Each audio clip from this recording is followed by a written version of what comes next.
The claim beacon was already in her glove when the hull answered her. Ren Calder felt it before she understood it, a shiver through 6 centimeters of dead alloy and 11 months of silence, right up through her wrist, like something enormous had opened one eye. She had pressed the little magnetic tag against the plating out of habit, the same motion she'd made against 40 other wrecks in the ashfields that season, and the metal under her palm went warm. Then a thread of violet light traced itself along a seam she had catalogued as structural, not decorative, and died again before she could pull her hand back. She stood very still in the gray dust, breath loud in her own ears, and said out loud to no one, "That's new." Nothing answered, nothing moved. The hull of the derelict rose above her the way a coastline rises above a rowboat, an unbroken cliff of dark plate stretching up and away until it blurred into the colorless sky. And for 11 months it had done exactly what every survey report for the last 300 years said it would do. Nothing at all. She looked at her glove. She looked at the seam. Then she keyed her calm and said the thing she would spend the rest of the season regretting she hadn't said more carefully. "Denna, I think the long watch just moved." Corvin did not have days worth naming. It turned so slowly around its dim orange sun that the same gray twilight sat over the boneyard for weeks at a stretch, neither bright enough to call morning nor dark enough to call night, and Wren had stopped bothering to sleep on a clock months ago. She slept when her body gave out and worked the rest of the time, which was the arrangement Meridian Reclamation liked best in its solo surveyors, cheaper than a crew, easier to account for, and if something went wrong out here in the drift, there was no one close enough to hear it happen. The ashfields were not a battlefield. People who came out expecting one were always disappointed. It was a graveyard, and graveyards were quiet, 100-mile scatter of hulls too big to salvage in one piece, ships from wars nobody living remembered the names of, drifting or grounded or half-buried in the pale dust of worlds too poor in atmosphere to weather them down. Corvin held the biggest of them. Everyone who worked the belt called it the Long Watch because it had sat there, silent and entire, longer than any of the ruins around it, for reasons no survey had ever explained. She had grown up on stories that should have made this moment feel like destiny, and instead just made her feel tired.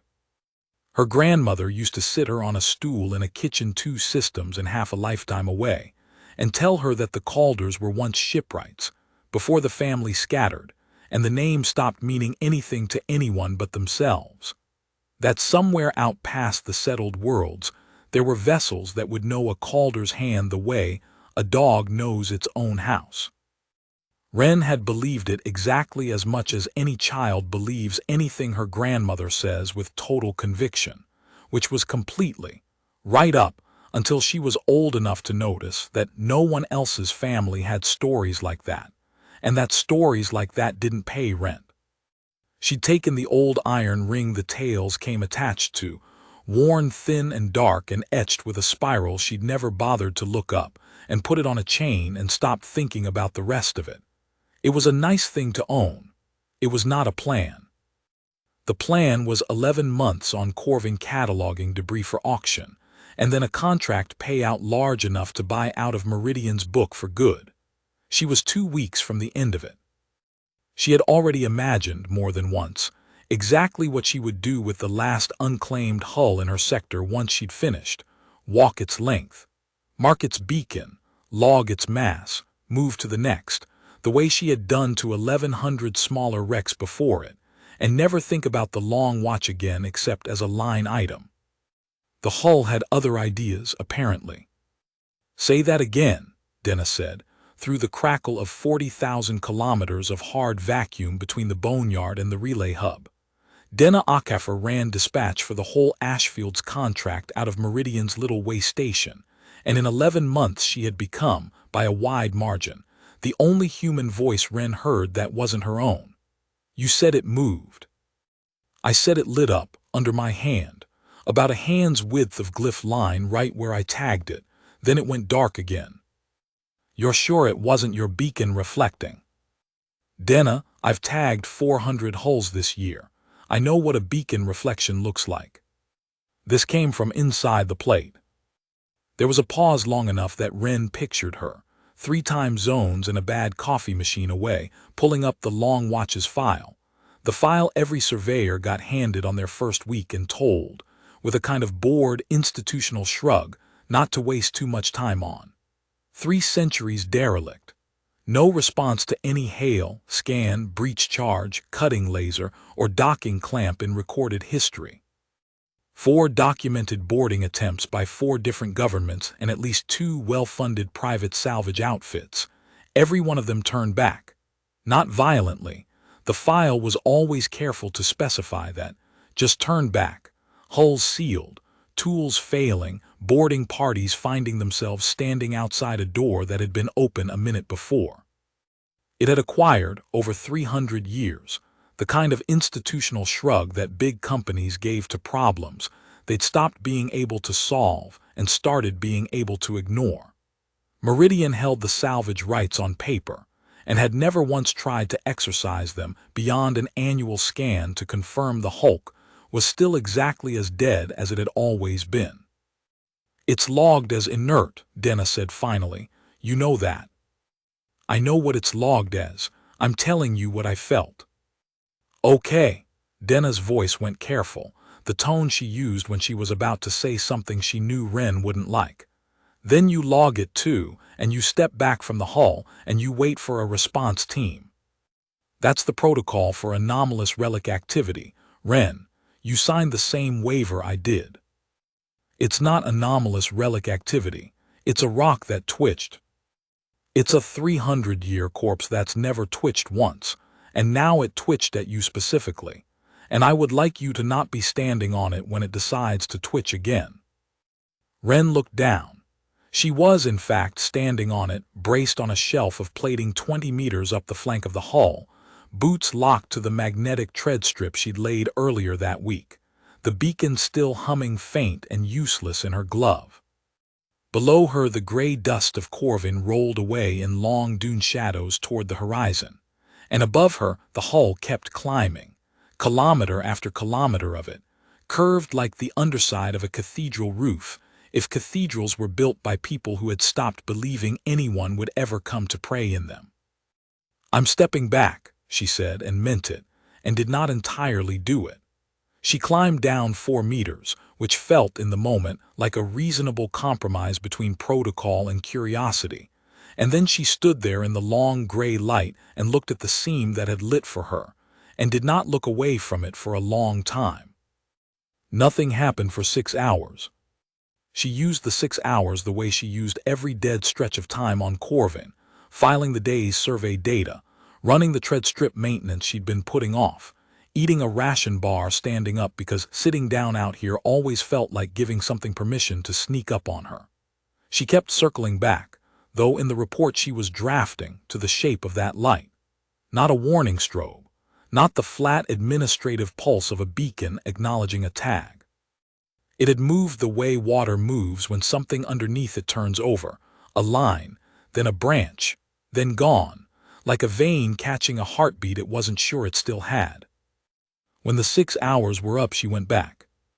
She told herself it was diligence. Any anomaly on an active salvage claim required a follow-up scan before shift's end, and she was, if nothing else, a surveyor who filed complete paperwork. She told herself that all the way up the tread strip, back to the exact plate she'd tagged, until she was standing in front of the seam again with her scanner already up and running in her other hand, the one with the old iron ring on its chain tucked under her suit collar, already reaching without her quite deciding to let it. She did not touch the plate. She told herself that mattered.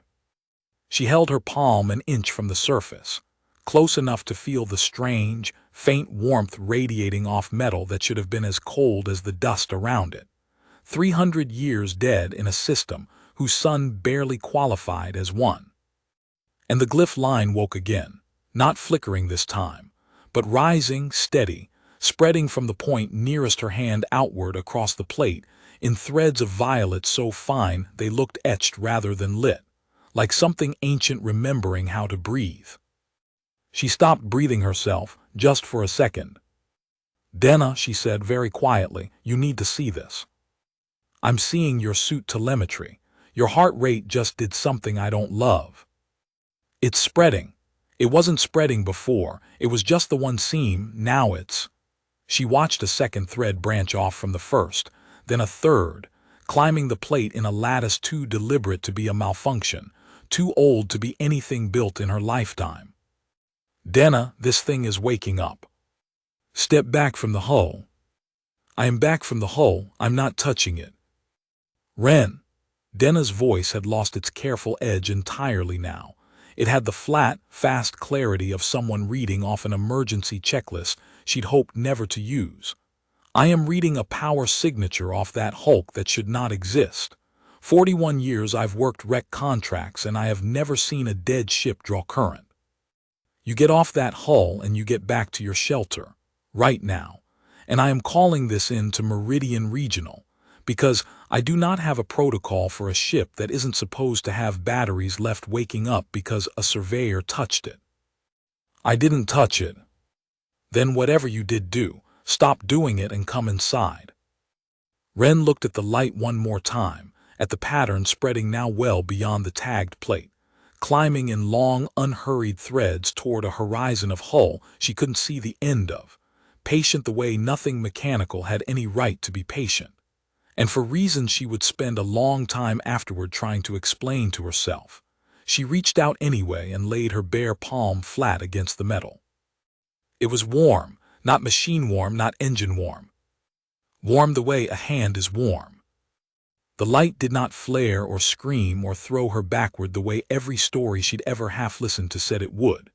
It simply gathered, quietly under her palm, into a small tight knot of violet brightness, and held there. And Ren Calder stood on the hull of a ship 300 years dead with her hand pressed flat against its skin and felt, for the first time in 11 months of profound and total solitude, something on Corvin looked back at her. "I'm coming in," she told Denna and lied, and did not move for a long time after that. By the time she finally climbed down, the light had gone quiet again, banked low along the seam like an ember someone had covered rather than let go out, and she made it back to her shelter with her pulse still loud in her ears and her ring, unbidden, warm against her sternum under 3 layers of suit lining. She told herself that was body heat. She told herself several things on the walk back, and believed almost none of them, and sat awake long after the shift clock told her to sleep, staring at the wall of her small pressurized hab and listening to the low structural creak of a world that had nothing alive on it but her. She had built a life, over 11 months, out of exactly that kind of listening. The hab was barely 4 meters across, its walls lined with the dull, practical gray of every prefabricated shelter Meridian had ever shipped out to a solo contract. And she had learned early on that the trick to surviving that much silence without it hollowing you out was to fill it with small, deliberate rituals rather than let it fill itself with worse things. She kept a logbook by hand, in addition to the automated survey files, a habit her grandmother would have recognized and approved of, jotting down not just tonnage and hazard coordinates but small useless observations. The exact shade the dust turned when the dim sun cleared the eastern ridge. The particular whine a tread strip motor made 3 days before it needed servicing. The number of steps between her hab's airlock and the nearest debris marker. Counted so many times she no longer had to think to know it was 412. It was not a lonely life, exactly, though it would have looked like one from outside. It was a narrow one, built to a scale she could hold entirely in her own 2 hands, and she had made her peace with that scale a long time before the hull ever answered her. That night, for the first time in 11 months, the narrow scale of it did not feel like enough. She lay awake turning the ring between her fingers, tracing the spiral etched into the iron with her thumbnail the way she had as a child in a kitchen she barely remembered anymore except as warmth and a voice, and found herself doing something she had not let herself do in years, taking her grandmother's stories seriously, one at a time, turning each one over to see whether it still sounded like nonsense now that a door 30 meters tall had answered a hand's width of violet light to her palm. Meridian's response, when it came, was not what she expected. She had braced for a reprimand, for someone in a climate-controlled office 4 systems away scolding her for touching an unlogged anomaly with a bare hand. Instead, what came, 6 hours later, crackling in over a comm channel that had never in 11 months carried anything but Denna's voice, was a man she had never spoken to, identifying himself in a tone that made it clear he expected to be recognized anyway. Surveyor Calder, this is Foreman Casimir Dre, Regional Asset Recovery. I'm told you had contact with a Category 1 derelict 12 hours ago. I filed the anomaly report, Wren said. I wasn't expecting a response this fast. You wouldn't be, normally. A pause, the particular kind of pause a man makes when he's deciding how much to tell someone he doesn't yet trust. That hulk has sat on Meridian's books for 60 years, drawing exactly enough budget to keep the salvage claim current and not 1 credit more, because in 60 years it has never once given anyone a reason to spend more than that. You just gave Regional a reason. I'm inbound on the next transport with a full assessment team. I want you to stay clear of that hull until I arrive. Understood, Wren said, and meant it more sincerely than she had meant the same words to Denna, because there was something in Dre's voice, old, careful, faintly hungry, that told her exactly what kind of reason he thought she'd given his employer, and it wasn't the kind that made her want to go back to that scene alone before he got there. She was wrong about that too, though not for another 11 hours. The transport carrying Dre's assessment team was 11 hours out when Wren woke from a sleep she hadn't meant to fall into, sweating inside her thermal liner, certain, with the flat, wordless certainty of a body that has decided something before the mind has caught up, that she needed to be back on that hull. She told herself it was diligence again. She was getting good at telling herself that. A Category 1 anomaly needed a follow-up scan before an assessment team arrived, if only so she'd have something useful to hand Dre besides her own account of a feeling. She packed a scanner, checked her suit seals twice instead of once, and did not examine too closely why she left the ring on its chain outside her collar instead of tucked beneath it, where regulation said all loose items belonged. The long watch looked the same from a kilometer out as it had every day for 11 months, a black coastline against a paler sky, its true shape lost past the curve of the horizon, so vast that even calling it a ship felt like an undersell, the way calling a mountain a rock is technically accurate and somehow still a lie. Only when she was close, boots crunching the gray dust at its base, could she see that the seam she'd touched the day before had not gone fully dark. A hairline of violet still traced it, dimmer now, patient, like a coal banked for the night. She climbed the tread strip to the plate and stood there for a long moment without touching anything, scanner recording, breath fogging faint inside her helmet. Denna, you seeing this? I'm seeing it. Denna's voice had none of the alarm from the day before. It had gone instead into the low, focused register of someone doing her job very carefully because she suspected the job mattered more than usual. Power draws stable, not rising. Whatever woke up, it's not spending more effort than it needs to. Foreman Dre's ship checked in 20 minutes ago, still 9 hours out. You've got time to look and not touch. Copy, Wren said and looked, and then did not entirely not touch.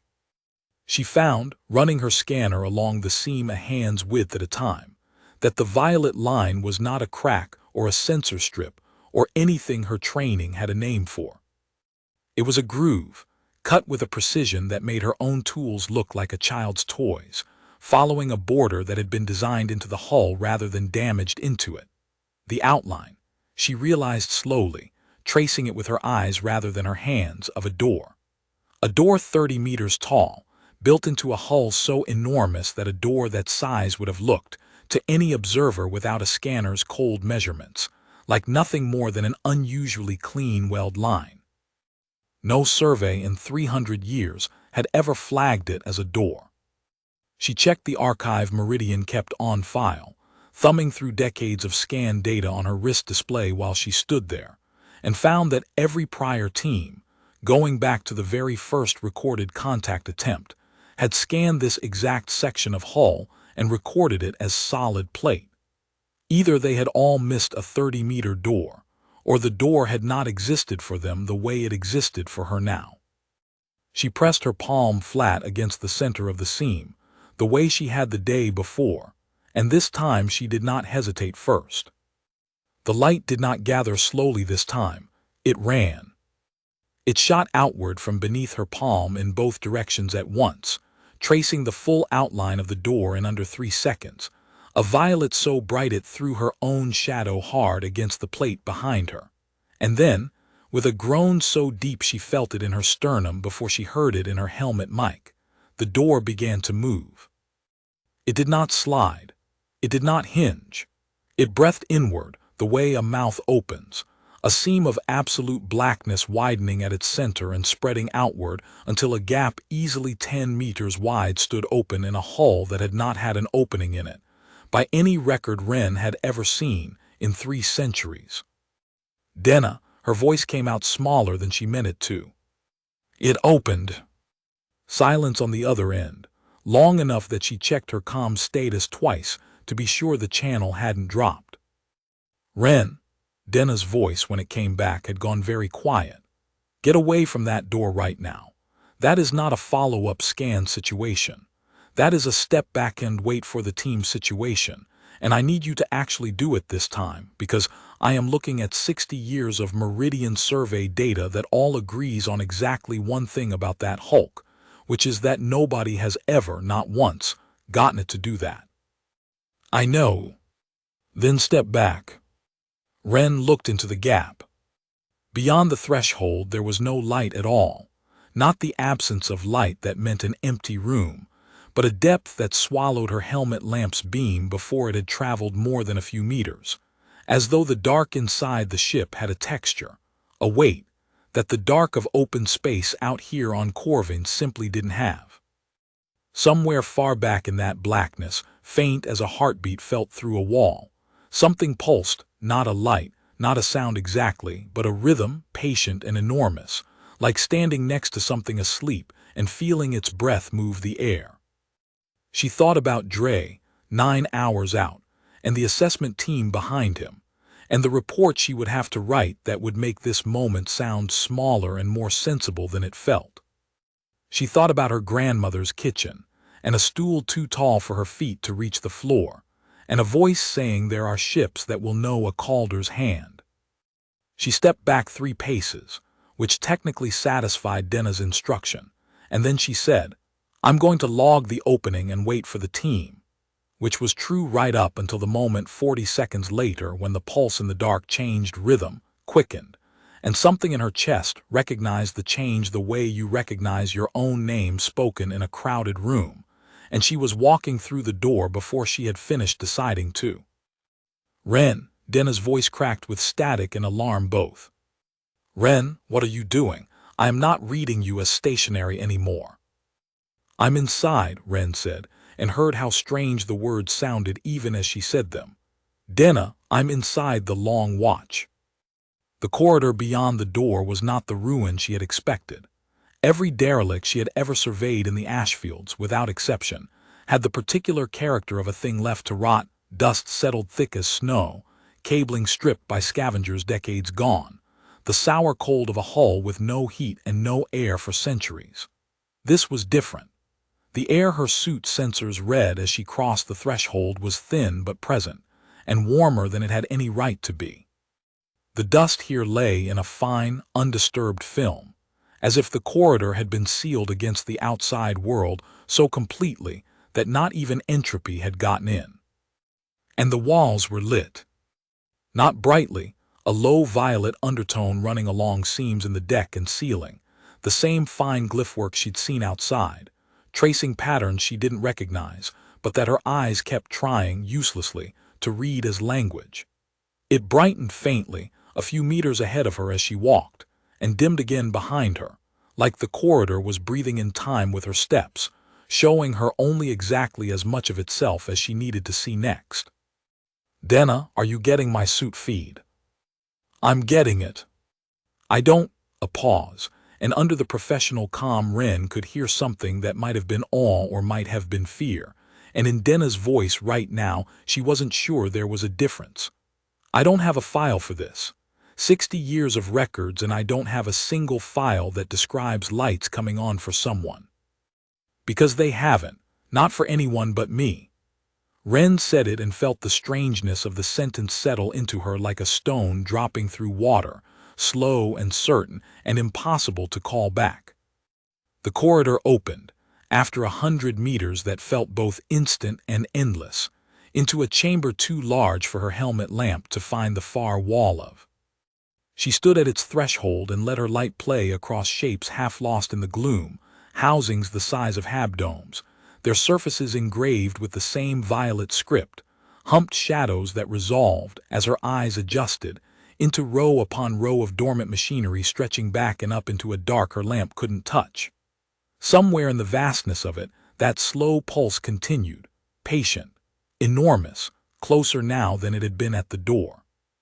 A single word appeared on a flat black surface to her left, rendered in the same violet light, angular characters resolving into something her suit's translation matrix. Old, half-broken, cobbled together from 100 dead languages the way all frontier translation matrices were, struggled with for 3 full seconds before rendering a rough approximation across her visor. Present. She stood very still. Denna, it just wrote something, one word. What word? I think it's asking if I'm here, or telling itself I am. I can't tell which.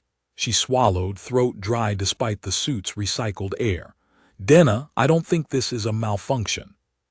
I think something in here has been waiting. Waiting for what? Ren looked around the chamber, at the dormant rows of machinery, at the pulse she could feel now more than hear, low and slow and steady, like the ship itself had a heartbeat it had been holding for 300 years, and found she didn't have an answer that didn't sound insane out loud. I don't know yet, she said, but it's not waiting for Dre. She should have turned back. She told herself that clearly in words, standing in the mouth of that vast dark chamber with Denna's voice crackling worry in her ear. And then she went forward anyway, because the pulse in the dark had changed rhythm again, and some part of her that had stopped listening to caution the moment the door opened wanted very badly to know what it was changing into. The chamber, she came to understand as she moved deeper into it, was not a cargo hold or an engine room, though it shared qualities with both. It was a hall of dormant systems, housings large enough to walk between arranged in long processional rows, each one dark, each one etched with the same fine violet script, none of it lit except in a narrow bubble around her own steps, as though the ship were conserving whatever strength it had for the one thing that mattered, which was showing her, a few meters at a time, exactly where to go next.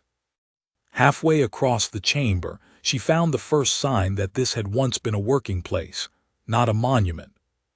A workstation, low and curved, sat dark against one wall, its surface worn smooth in places that could only have been worn smooth by hands, decades, maybe centuries, of hands resting in the same spots, tracing the same controls, until the metal itself had taken on a soft, human-shaped patina no factory finish produced on its own. Beside it, fused into the deck by 300 years of vacuum cold and settled dust, lay the remains of a chair, its frame intact, its cushioning long since crumbled to fiber and dust, angled as if someone had simply stood up from it one day and never come back to sit down again. She did not linger there. Something about the emptiness of that chair, not gruesome, not the kind of horror her mind had half braced for walking into a derelict this old, just quiet and ordinary and sad, a workstation abandoned mid-shift by someone who never returned to finish it, sat heavier on her than any wreckage would have. Denna, she said, quieter now, there was a crew here, a real one, not just automated systems.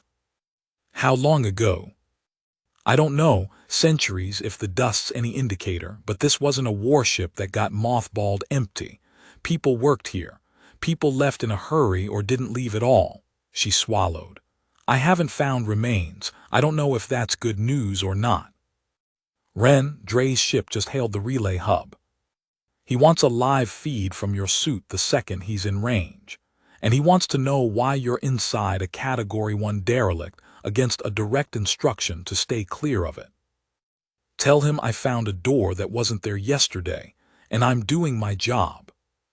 That's not going to satisfy a company man with an assessment bonus riding on this find, and you know it. She did know it. She kept walking anyway, following the narrow bubble of light the ship laid down ahead of her step by patient step, until the chamber narrowed into another corridor, and the corridor climbed, and the climb ended at a wall that was not like the others.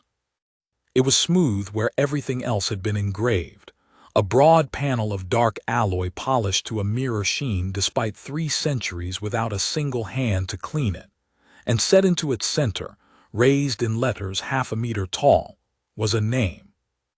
She read it twice before she let herself believe she'd read it right the first time. Calder Ward. She stood in front of it for a long time. Long enough that Denna's voice, patient at first, then worried, then patient again, went unanswered in her ear while she looked at 2 words she had never expected to see anywhere outside her grandmother's kitchen, carved into a wall on a dead world by hands that had turned to dust before her own grandmother's grandmother was born. Ren, Denna's voice again, gentler this time, the tone of someone who had guessed correctly that something had just landed hard. Talk to me. It has a name, Ren said, and her own voice sounded strange to her, thin and far away. The Long Watch. It's not the Long Watch. That's just what we've been calling it because nobody ever found the registry plate. It's called the Calder Ward. A long silence on the other end. Denna Akafer had worked Meridian Dispatch long enough to have heard every surveyor's surname come across her comm 1,000 times, and Ren watched, in her mind's eye, the exact moment the coincidence landed for her too. That's your name. That's my name. Ren, that could be a coincidence. Ship names get reused. Family names get reused. There's no reason a ship built 300 years ago has to have anything to do with. I know how it sounds. Ren reached up without quite deciding to and closed her gloved hand around the ring hanging outside her suit collar, feeling its shape even through the fabric. I know exactly how it sounds, Denna. My grandmother used to tell me the Calders built ships, that there were ships out past the edge of everything that would know a Calder's hand. I never believed her. I don't think she fully believed herself by the end. It was a bedtime story. It was something to tell a kid whose family didn't have much else to hand down. And now I'm standing in front of a 300-year-old derelict with my own name carved into the wall, in a system nobody in my family has ever been to. That opened a door for me that hasn't opened for anyone else in 3 centuries. That's a lot of coincidence. I know. Behind her, deeper in the ship, the slow pulse she had been feeling since the threshold changed rhythm a 3rd time quickened, then steadied into something new, something with a shape she almost recognized, like a held breath finally being let out. The violet light along the corridor floor brightened, all at once, running away from her down a passage she hadn't yet explored, as clear an invitation as a hand extended in the dark. She followed it.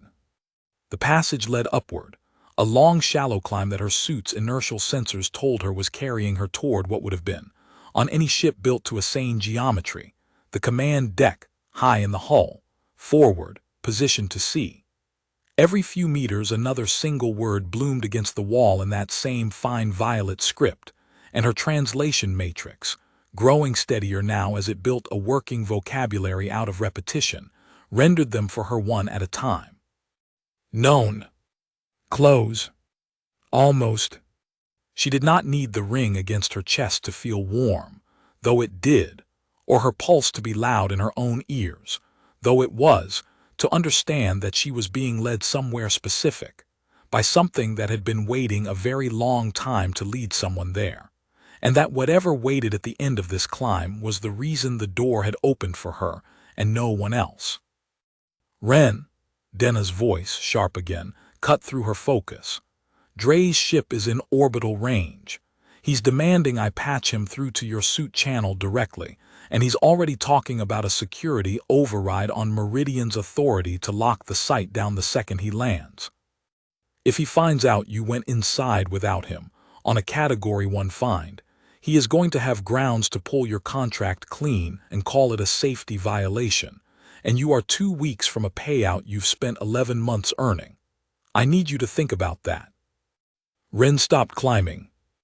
She thought about it, the payout, the 2 weeks, the 11 months of solitude that had bought them, the whole careful architecture of a life she had been building one contract at a time since she was young enough to still believe her grandmother's stories, and not yet old enough to know better.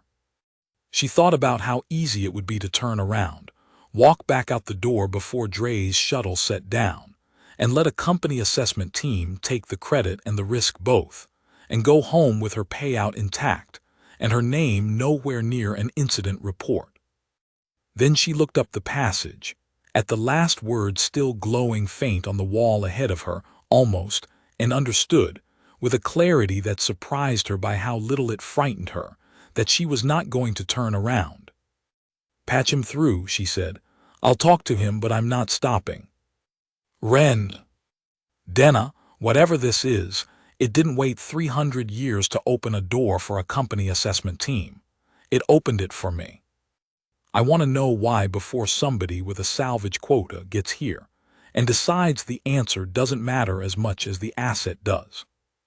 There was a pause, and then, quieter, in a voice that had stopped being Ren's dispatcher for a moment and become something more like a friend standing at the edge of something she couldn't follow her into. "Be careful in there." "I will," Ren said, and kept climbing. Foreman Casimir Dre's voice arrived in her ear a few minutes later, thin with distance and thick with the particular impatience of a man who had spent 30 years believing that impatience, applied consistently enough, eventually got him what he wanted. "Surveyor Calder, you're inside the Hulk." "I am." "Against a direct instruction." "Against a suggestion," Ren said. "I don't recall you having site authority yet, Foreman. Last I checked that transferred on arrival, and you're not landed." A pause, the sound of a man recalculating. Dre was old enough that his voice carried the gravel of decades in vacuum work, the kind of career that had worn him down to something efficient and a little cold, and Ren had met enough men like him in 11 months of contract work to know that respect with them was a currency you had to overpay for early or never collect at all. "You understand what you're sitting on top of," he said, in a tone that had shifted slightly from command to something more careful. 60 years Meridians carried this claim as a write-off. If that Hulk has active systems, real active systems, not residual charge bleeding off some forgotten battery bank, that reclassifies the entire find. Military salvage law, prize vessel statutes, half a dozen jurisdictions that are going to want a piece of whatever's in there the second word gets out. This is not a two-person situation anymore, Calder. This is regional office. This is fleet assessors. This is people with a lot more authority than either of us landing on Corvine inside a week. "I understand," Ren said, and meant it and kept climbing anyway. "Then you understand why I need you to stop moving and hold position until my team is inside with you. If something in there activates a defensive system and you're standing in the middle of it alone, there's no one to pull you out." It was, she had to admit, listening to it, a reasonable thing for him to say. It was the kind of thing a careful person would say, and she had spent 11 months on Corvine being nothing if not careful, checking every seal twice, logging every anomaly, following protocol the way protocol was designed to be followed by someone who wanted to still be alive at the end of a solo contract. And then the passage ahead of her brightened all at once, the violet threading up both walls and across the ceiling in a wash of light bright enough to throw sharp shadows for the first time since she'd stepped through the outer door. And somewhere ahead, close now, close enough that she felt it in her teeth as much as heard it. That vast, slow pulse quickened into something that was almost unmistakably a rhythm with intent behind it. "Foreman," she said, "I have to go." "Calder." She cut the channel. It was, she understood even as she did it, exactly the kind of decision that ended contracts and started incident reports, and she found she did not particularly care. The passage ended in a chamber unlike anything she had passed through to reach it, smaller than the great dark hall below, intimate by the standards of a ship this size. Its walls curved into a shape that put her in mind, absurdly, of the inside of a held hand. At its center stood a dais waist-high, its surface dark and unmarked, and ringed around it, set into the floor in a slow spiral, was a line of the same violet script that had lit her path the whole way up, dormant now, waiting.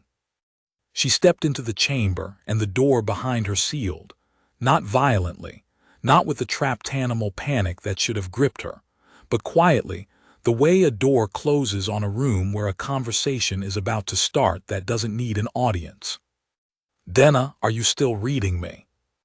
Static, then her voice thinner now, the signal degrading through however many meters of hull now stood between them. "Barely. I'm losing your suit telemetry. Ren, whatever you're about to do, I need you to know Dre's team just made planetfall. He's got 4 people and he is not happy." "Copy," Ren said, and turned to face the dais. It was not, she realized as she got closer, entirely dark.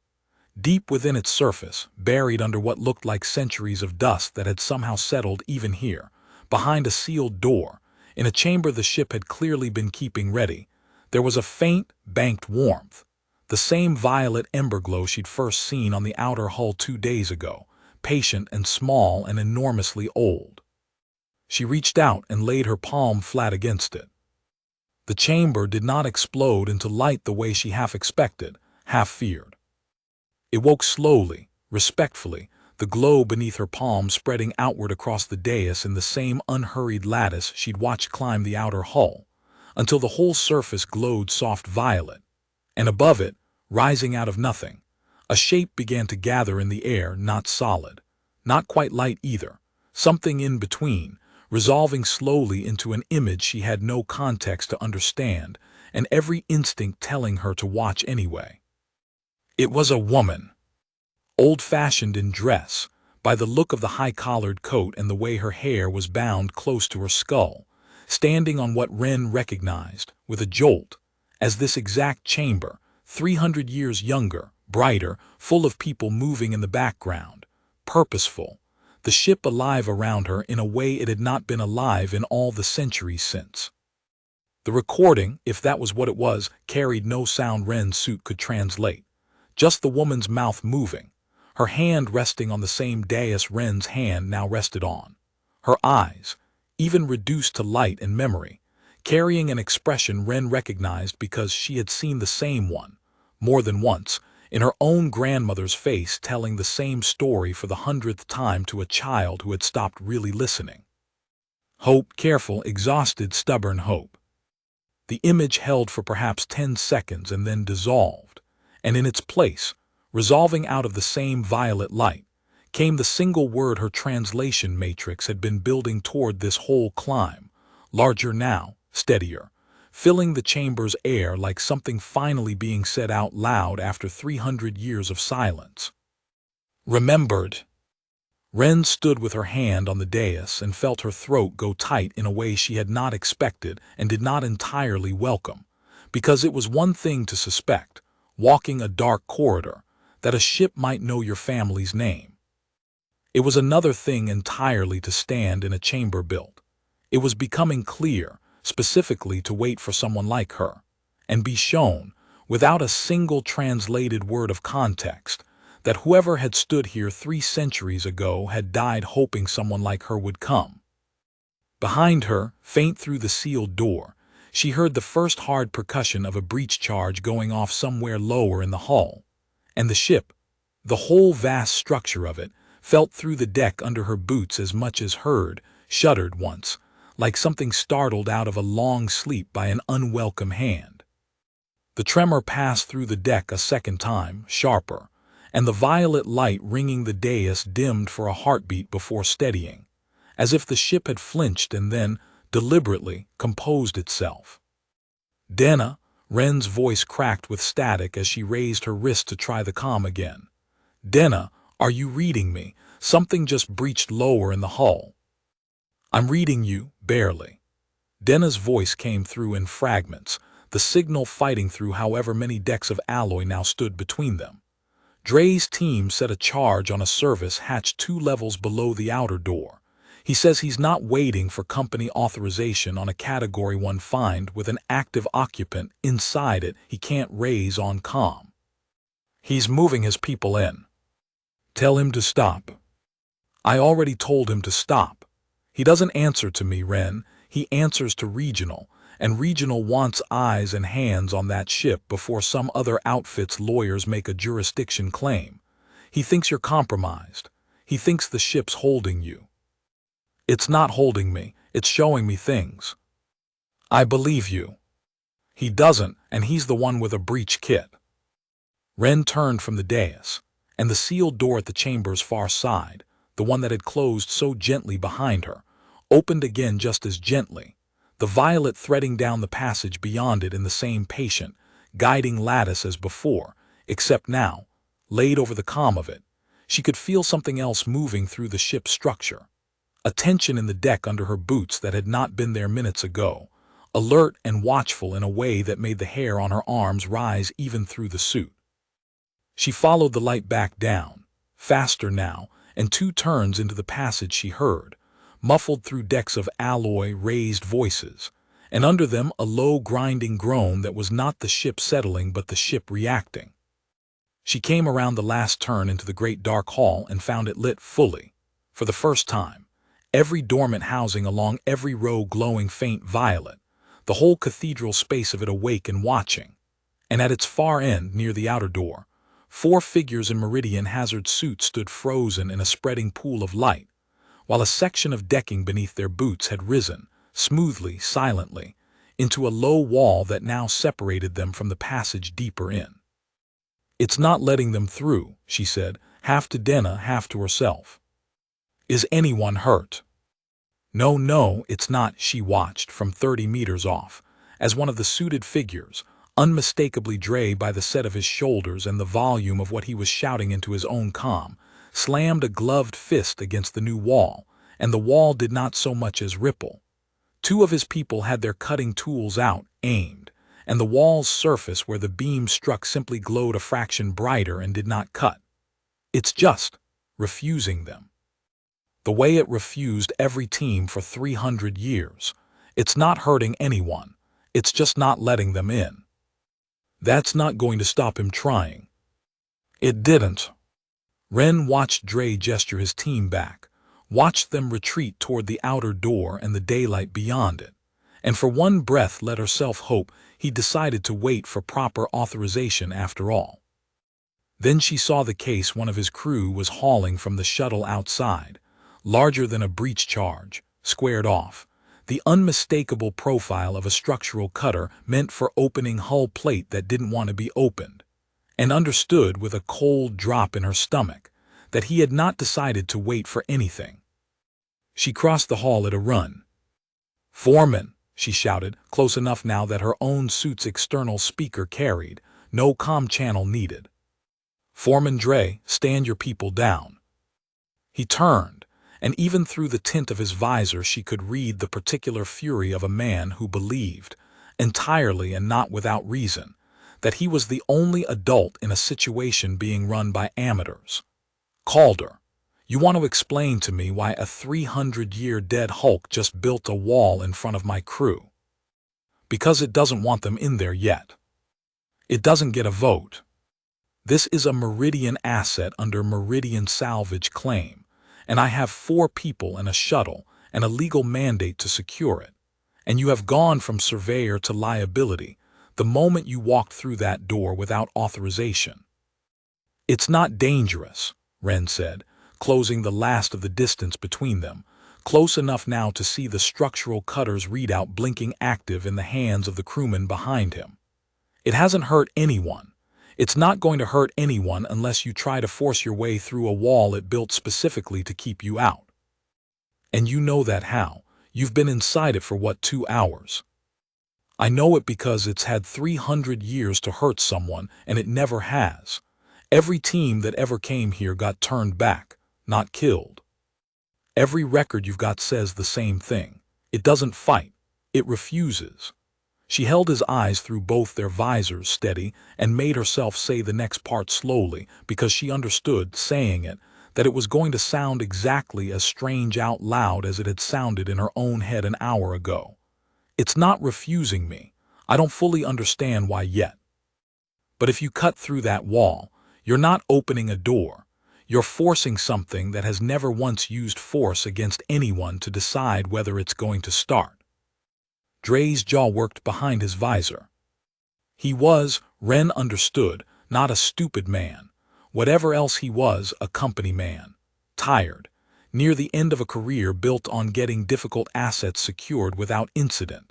And she watched him weigh the version of this story where he cut through the wall, and it went fine against the version where it didn't. And the second version cost him considerably more than his job. "You've got 10 minutes, he said finally. 10 minutes to give me something better than a feeling, Calder, or I authorize the cutter, and we do this the hard way." "Then come with me," Ren said, surprising herself with how steady it came out. "Not your crew, you. Let it show you what it showed me." "Show me." "There's a chamber up near what I think is the command deck. It played me something, a recording, an image. I don't have better words for it yet. It wrote a word in the air that my translation matrix rendered as remembered. I think this ship has been waiting for someone specific for 300 years, and I think it just found her.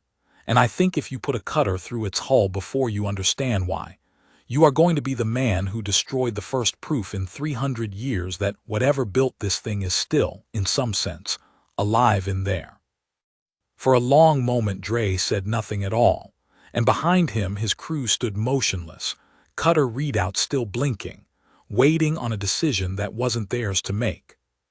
10 minutes, he said again, quieter this time, and reached up to key down the cutter's charge himself.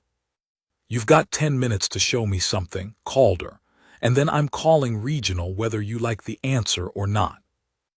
The wall lowered the moment Ren stepped toward it, sinking back into the deck as smoothly as it had risen, and she felt Dre's hesitation behind her like a physical weight before he finally followed, alone, leaving his crew and their cutter at the outer door with an order to hold position that Ren suspected cost him more pride than he'd admit.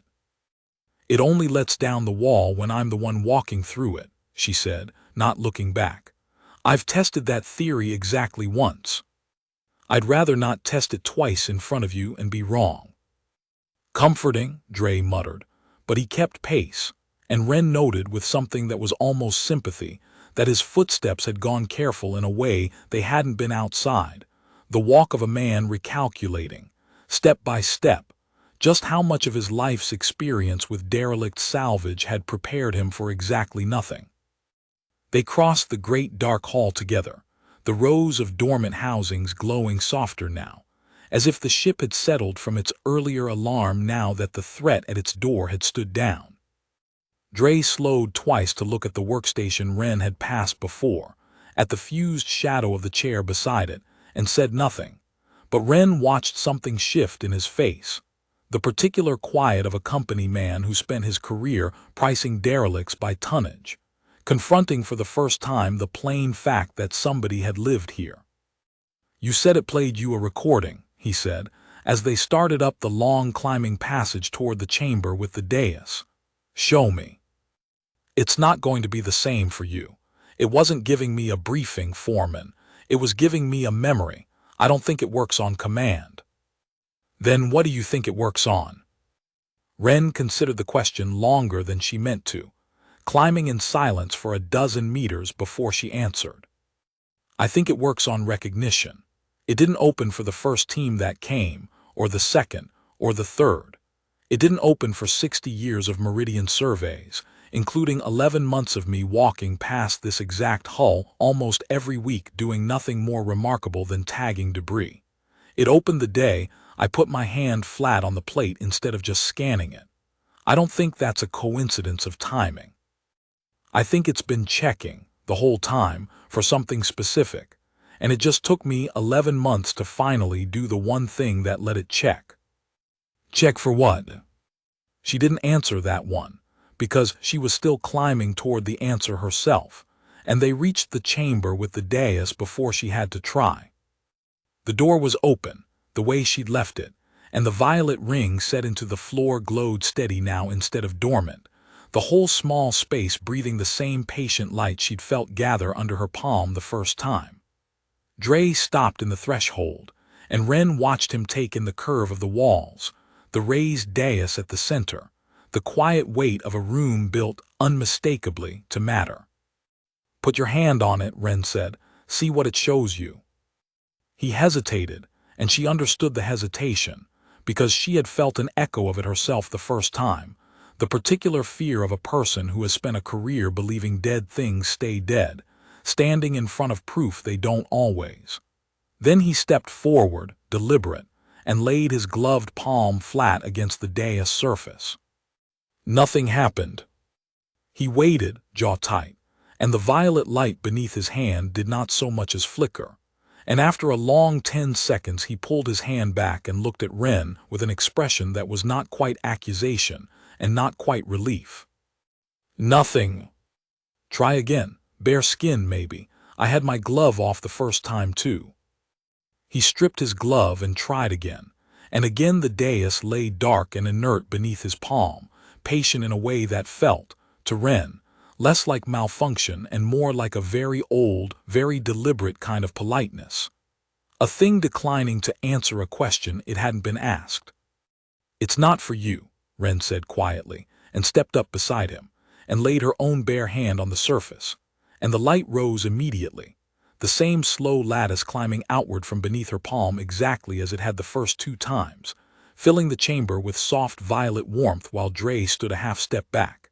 And this time, watching his own eyes rather than the dais, Wren saw the exact moment his whole understanding of the situation rearranged itself around one plain, undeniable fact. The image that rose above the dais this time was different from before, not the hopeful woman in the high-collared coat, but a wider view, the same chamber decades younger, dozens of figures moving through it in what looked, even reduced to flickering light and memory, like the ordinary purposeful chaos of people doing urgent work. Alarms Wren's translation matrix couldn't render into sound but could render somehow into a felt urgency, a pressure in the recorded air. Ships smaller, sleeker, unfamiliar in design, crossing what might have been a viewport in the chamber's original configuration, moving with the coordinated intent of a formation under attack. "What is this?" Dre said very quietly, all the earlier command gone out of his voice. "I think it's the last day," Wren said. "I think this is what happened to them." The recorded scene compressed, the way memory compresses, skipping through moments too fast and too fragmented for either of them to follow cleanly. The woman from before, older now, standing at what must have been a command station, her mouth moving in words neither of them could hear, her hand pressed flat just as Wren's was now, against a surface that no longer exists in the ship as it stood today. A flash of something that might have been impact, might have been fire, rendered in the recording only as a wash of white that swallowed the image for a heartbeat before it resolved again into the woman, alone now, the chamber behind her emptied, her hand still on the dais, her face carrying an expression Wren recognized instantly and completely, because it was the exact expression a person wears in the last moments before they accept that help isn't coming. The image steadied, held, and a single line of script bloomed beneath it, and this time Wren's translation matrix, fed by 2 hours of accumulating vocabulary, rendered it whole instead of word by word. "The line will return, the ward will wait." The recording dissolved. The chamber's light settled back into its patient, low glow, and Wren stood with her hand still on the dais, throat tight, aware without turning that Dre had gone very still beside her. 300 years, he said finally. "It's been sitting here 300 years because it was told to wait for someone, and nobody came." "Somebody's family came," Ren said. "It just took 300 years and one very stubborn 11-month contract to get her here." Dre looked at her for a long moment, and whatever calculation had been running behind his eyes since the moment his own hand failed on that dais finally seemed to resolve into something like a decision. "Regional's not going to believe a word of this without hard data," he said. "I need a full recording of what just happened, and I need it now. Because in about 4 minutes I'm going to have to explain to a man 3 systems away why I'm standing down a structural cutter on a Category 1 asset instead of using it." "Then let's give them something better than a recording," Ren said, and looked up the passage still climbing ahead of them, toward whatever waited at the top of it, and felt the ring against her chest go warm again, steady now, like a pulse settling into rhythm with her own. They had climbed perhaps another 200 meters, the passage narrowing and curving upward in a long, unhurried spiral, when the violet light ahead of them flickered, not the steady, patient rhythm it had kept since the outer door opened, but a stutter, uneven, like a held note starting to fray. Ren felt it before she understood it, the same way she'd felt the hull answer her 2 days before, a wrongness in the rhythm, a system laboring instead of resting. She quickened her pace, and the passage opened into a narrow gallery she hadn't seen on the way up, a side chamber, small compared to the great hall below, lined with banks of housings that had, unlike almost everything else she'd seen so far, gone visibly wrong. Cracked casings. A faint, acrid smell her suit filters caught and flagged. One whole section of the wall dark where the rest glowed, a dead patch in an otherwise living structure. "Life support relay," Dre said, reading his own scanner over her shoulder, and Ren heard in his voice the particular flat competence of a man whose actual career, underneath 30 years of company rank, had started somewhere very like this. Or was. Half these cells are still drawing current, feeding a load the other half can't carry anymore. It's been running degraded for God knows how long.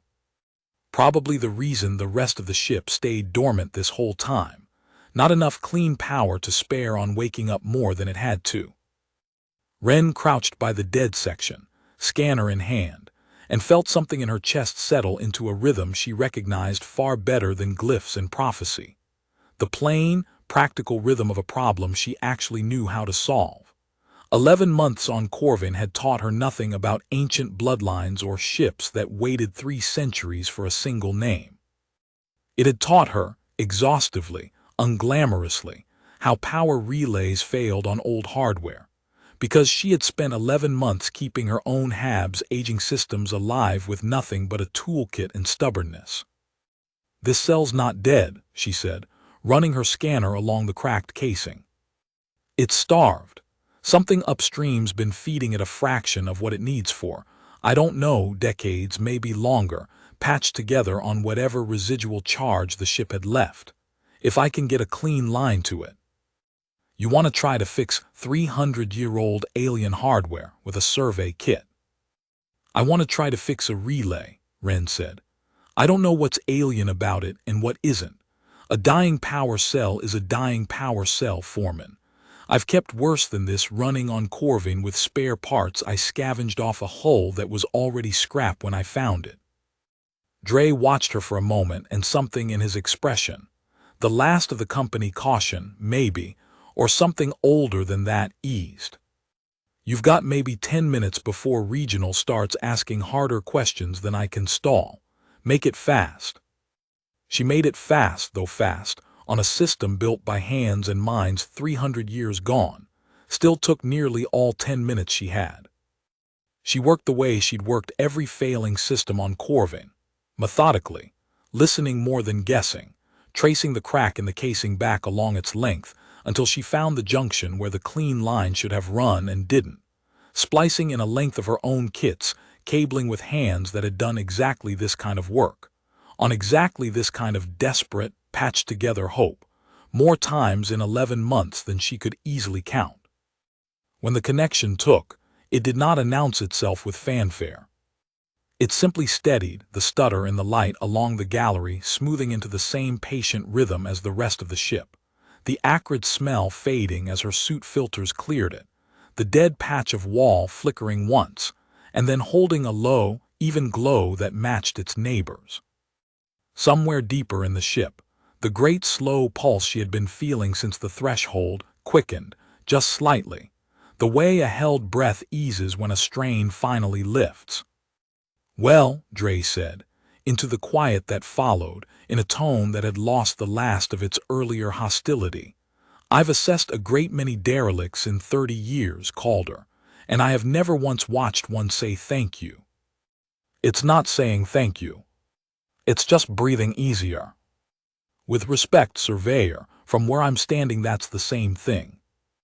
Her wrist comm crackled before she could answer, cutting through with the particular clean, cold clarity of a channel routed through several relay hops and a great deal of institutional weight behind it. "Foreman Dre, this is Regional Director Sabine Kell. I've been patched your live feed for the last 11 minutes. I want a status report, and I want it now."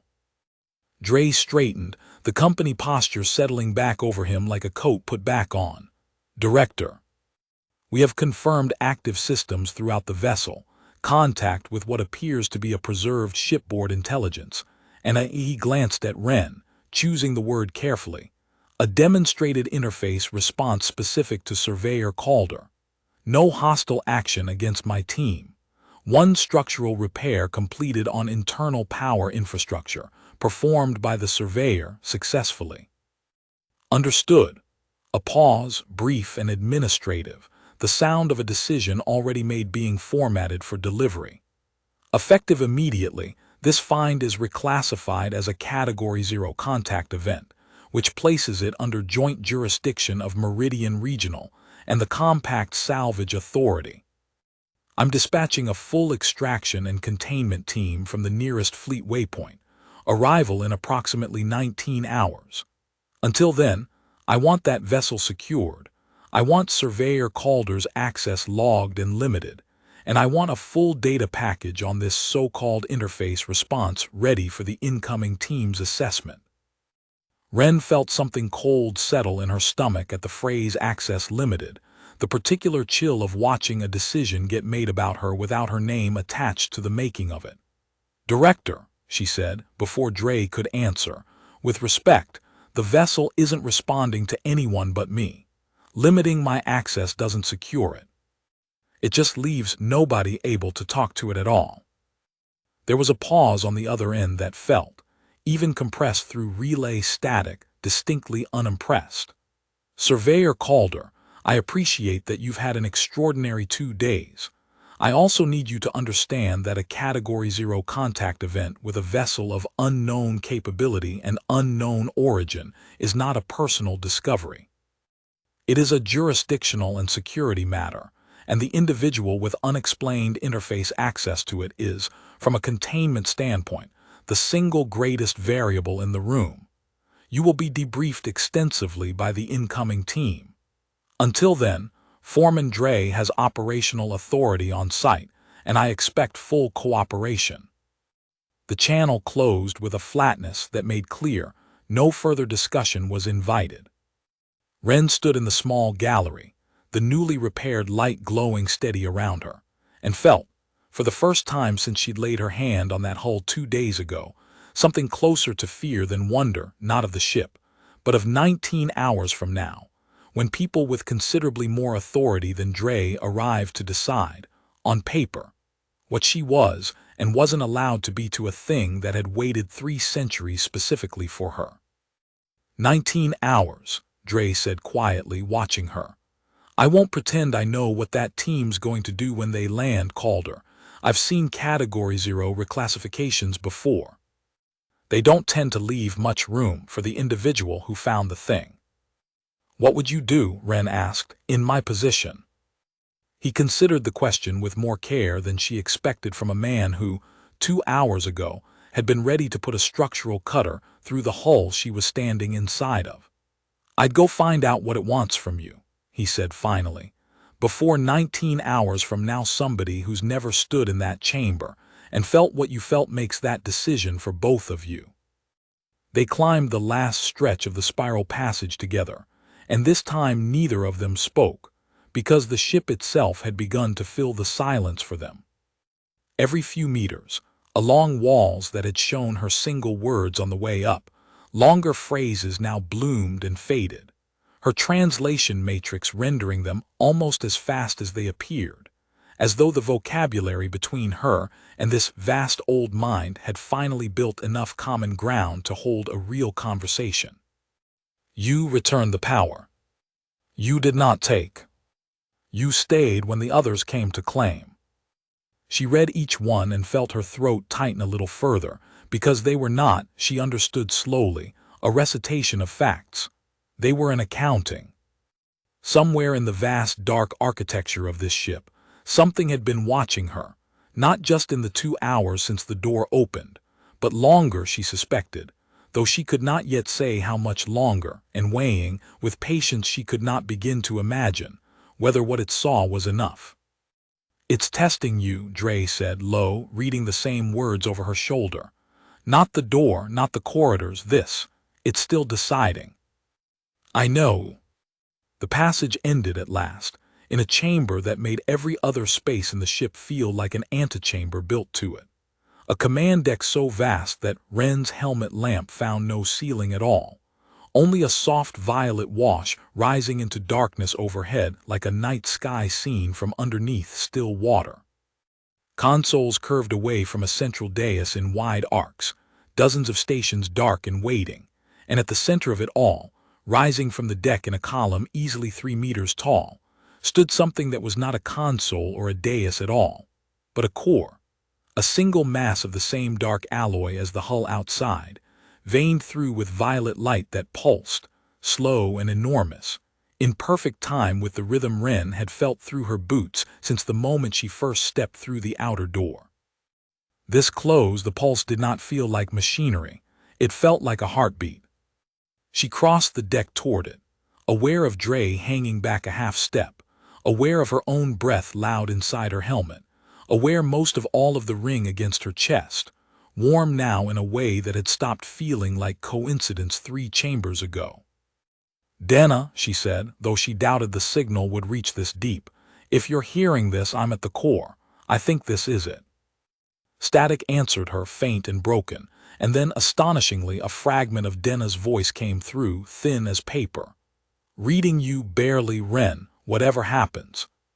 The channel dropped. Wren let it go and stepped up to the base of the core and laid both hands flat against its surface, the way she had at every threshold before it, because by now it felt less like a decision than a reflex, an old habit finally being allowed to finish itself. The pulse under her palm surged.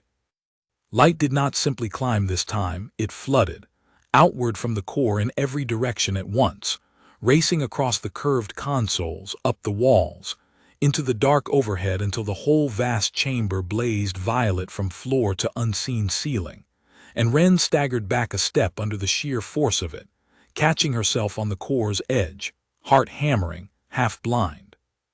When her vision cleared, the woman was there again, not a flicker this time, not a fragment of recorded memory, but a presence rendered whole and steady in light above the core, the same high-collared coat, the same bound hair, her face no longer carrying the exhausted hope of the earlier recording but something clearer, more present, more aware, as though whatever intelligence had built and worn this image across 3 centuries of waiting had finally gathered enough of itself to truly look back.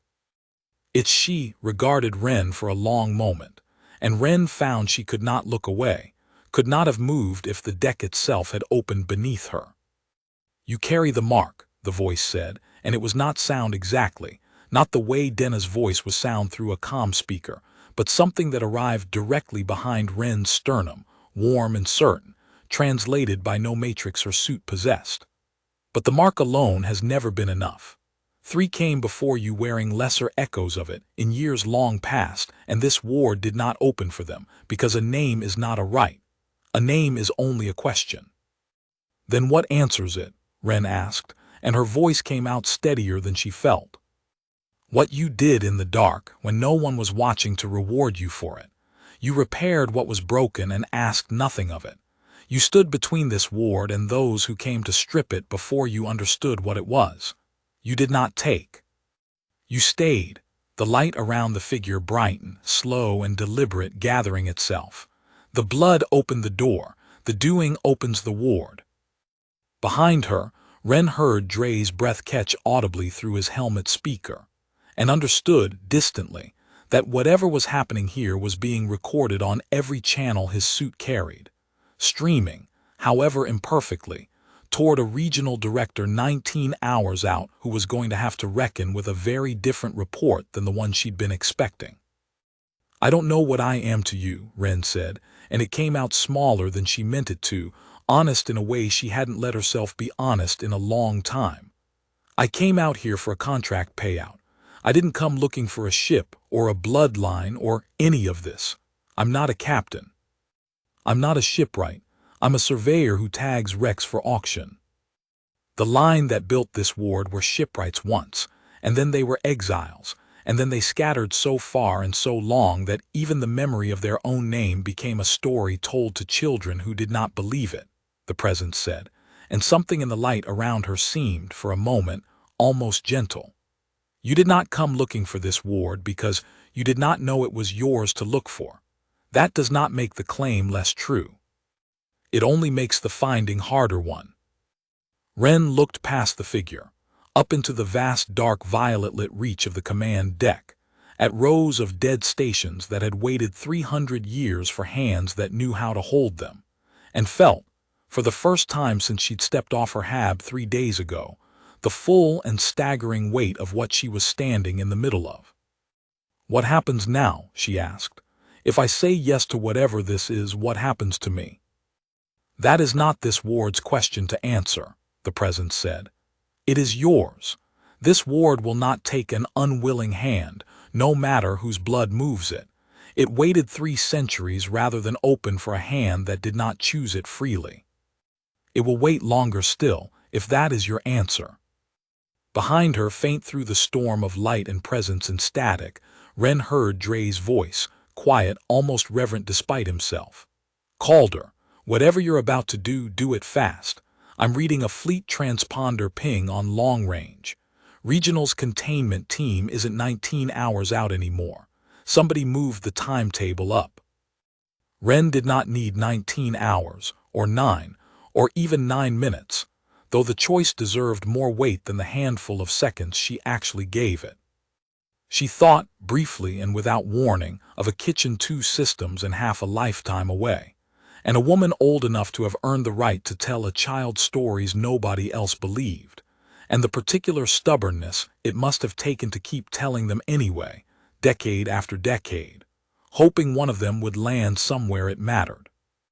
"I choose it," she said out loud to the light and the presence and the vast waiting dark above her. "Whatever it costs, I choose it." The presence above the core did not smile.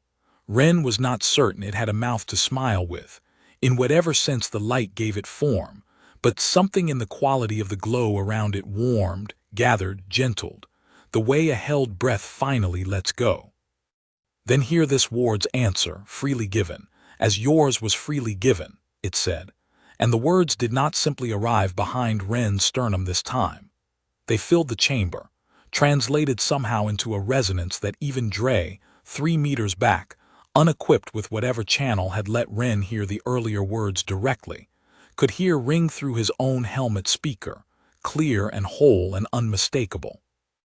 "The ward remembers Calder." The light did not flare. It arrived, every dark console around the vast command deck igniting at once, every dormant housing in every hall below waking in a single cascading heartbeat that Ren felt as much through the deck plating as through her own suit sensors. A shudder that ran the length of the ship from the outer door she'd first touched 3 days ago to the very core her hands still rested against now. Somewhere far below, she knew without being told, the great dark hall she and Dre had crossed together was no longer dark at all. Somewhere further still, systems that had drawn nothing but the barest trickle of residual power for 3 centuries were drawing real current for the first time since a woman in a high-collared coat had watched her ship die around her and told it, with her last free breath, to wait.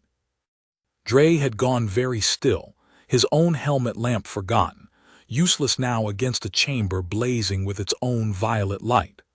"Calder," he said, very quietly, "I need you to understand that I have never in 30 years seen anything like what is happening right now." "Neither have I," Wren said, and found strangely that she was not afraid.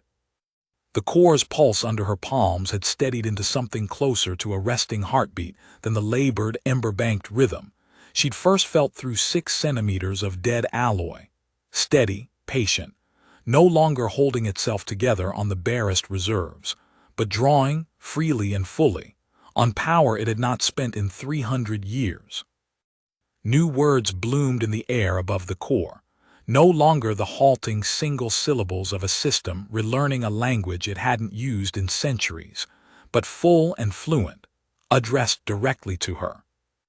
"Command authority, CALDER Wren, confirmed. Vessel designation, CALDER Ward, status, active. Crew complement 1, awaiting further."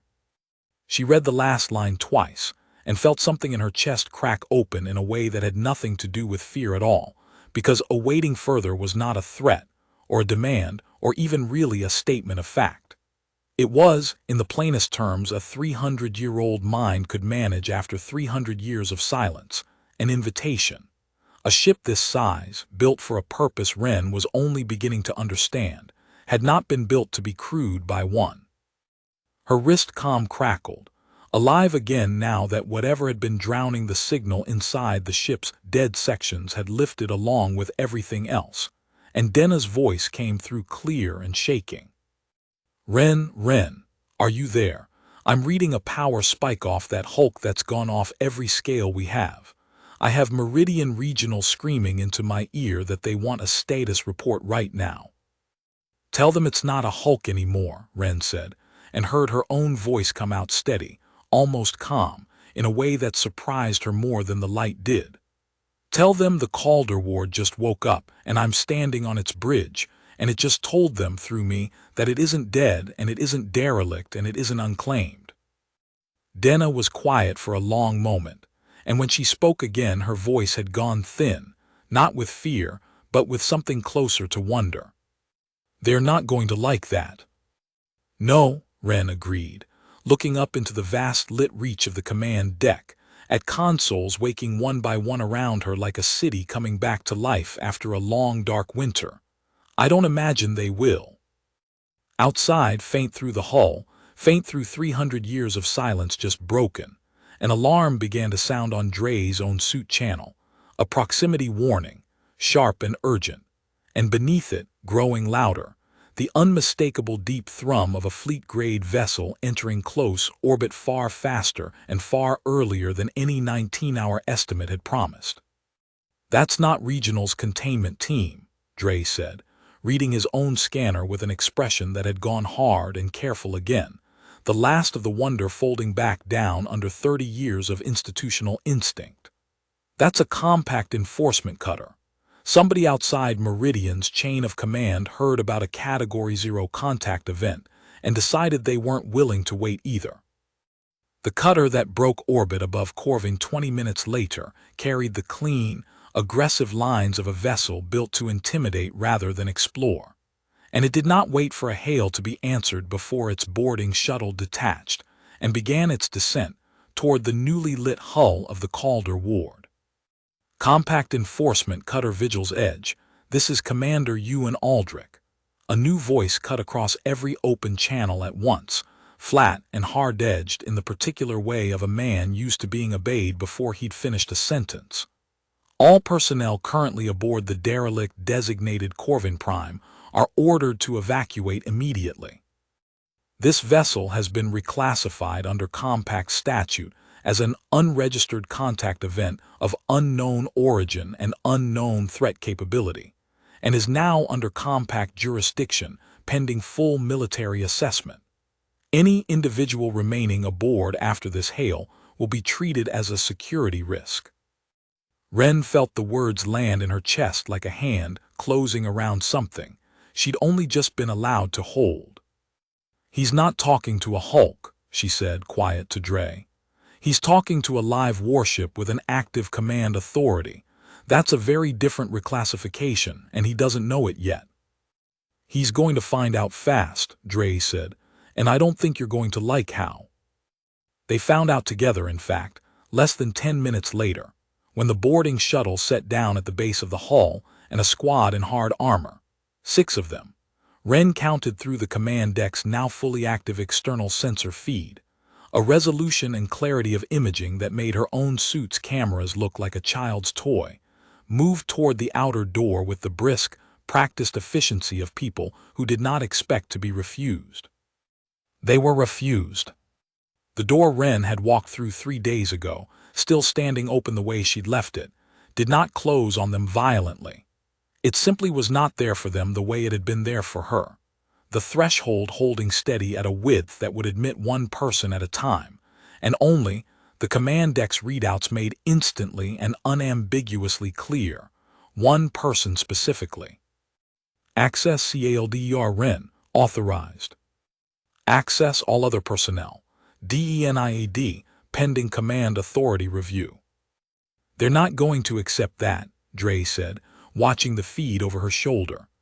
"Aldrich's the kind of officer who treats a locked door as a problem to be solved with more force, not less." He was right. Ren watched the 6-person squad regroup at the threshold, watched one of them raise what her scanner identified as a breaching charge considerably heavier than anything Dre's crew had carried, and felt something in her chest go cold and very clear all at once. Not fear exactly, but the specific, focused alertness of watching a mistake about to be made that she had the power, however new and strange that power still felt, to stop. "Ward," she said, out loud to the vast lit space around her, testing the word, testing whether the presence she'd spoken to minutes before was still listening. "They're going to try to force the door." The response came instantly, translated clean and whole this time, no longer requiring her hand on the core to arrive. "They will not succeed, and they will not be harmed for trying," the voice said, and Ren understood, hearing it, that whatever principle had held for 300 years of refused boarding parties, turned back, never killed was not a limitation the ward had struggled under, but a choice it had made and kept, patiently, across 3 centuries of strangers who had every reason to expect otherwise. But force met with force teaches nothing.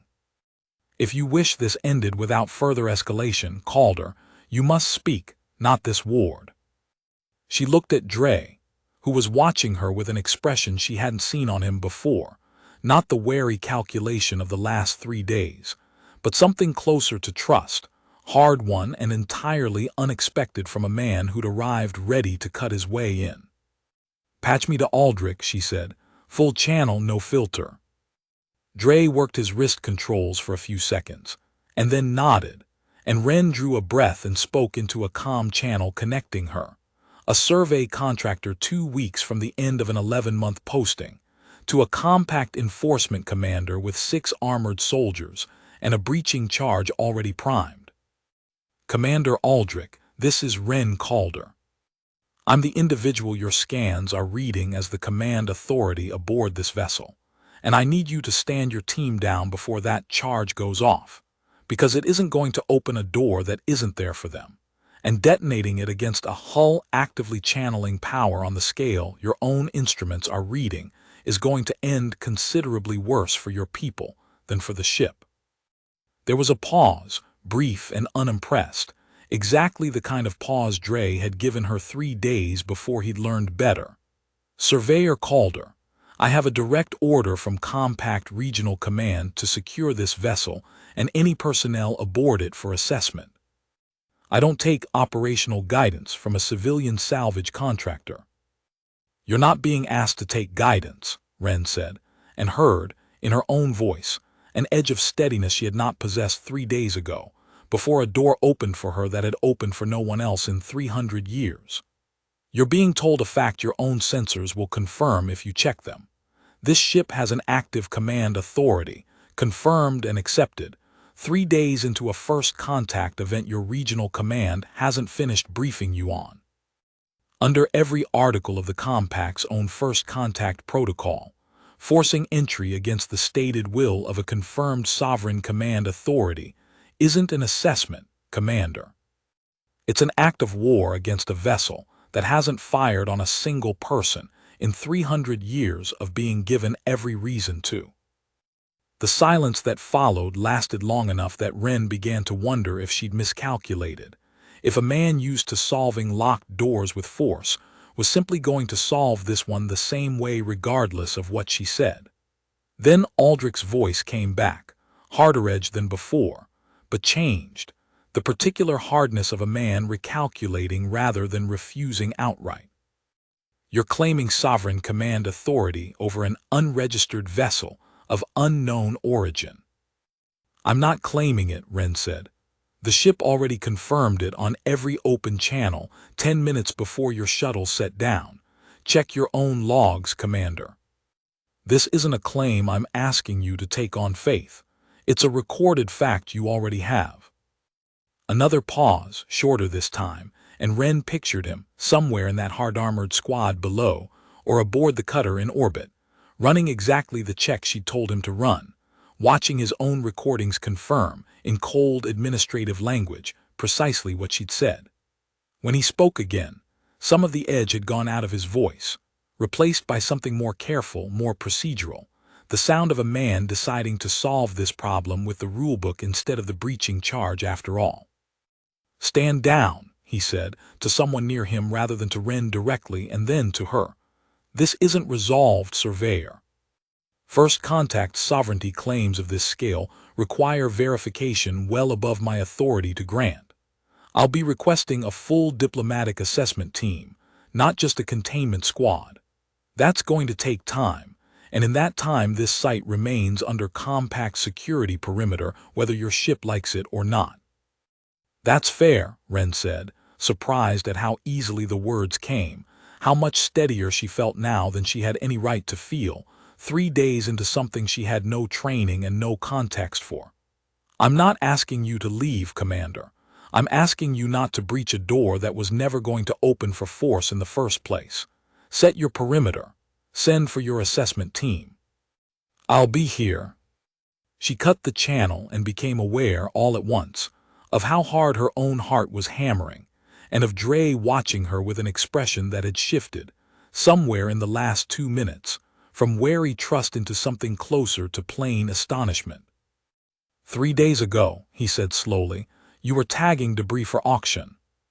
"3 days ago I was," Wren agreed, and looked up at the vast lit reach of the command deck around her, waking further even as she watched, systems she couldn't yet name coming online one by one in the patient, unhurried rhythm of a thing that had waited 3 centuries, and was in no hurry now that the waiting was finally over. "I don't entirely know what I am now. But I know it isn't that anymore." The diplomatic assessment team took 6 days to arrive, and in those 6 days, Wren Calder learned more about the vessel that had chosen her than she had learned about anything in her life before it, one patient room at a time. She learned that the Calder ward was not, as she and every scavenger in the Ashfields had assumed for 300 years, simply the largest wreck in a graveyard of them.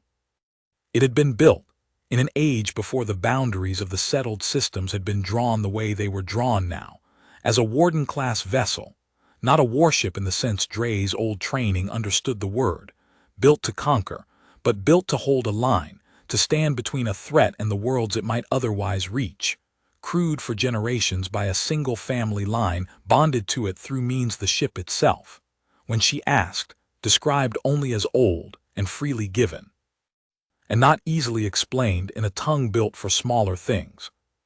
The Calder line had built it, crewed it, and eventually, after some catastrophe, the ship's fragmented archive rendered only in flashes of white light, and the woman's face and a final order to wait, lost it, and lost each other, and scattered across a galaxy too large and too indifferent to remember a promise made by people who no longer had a fleet to back it.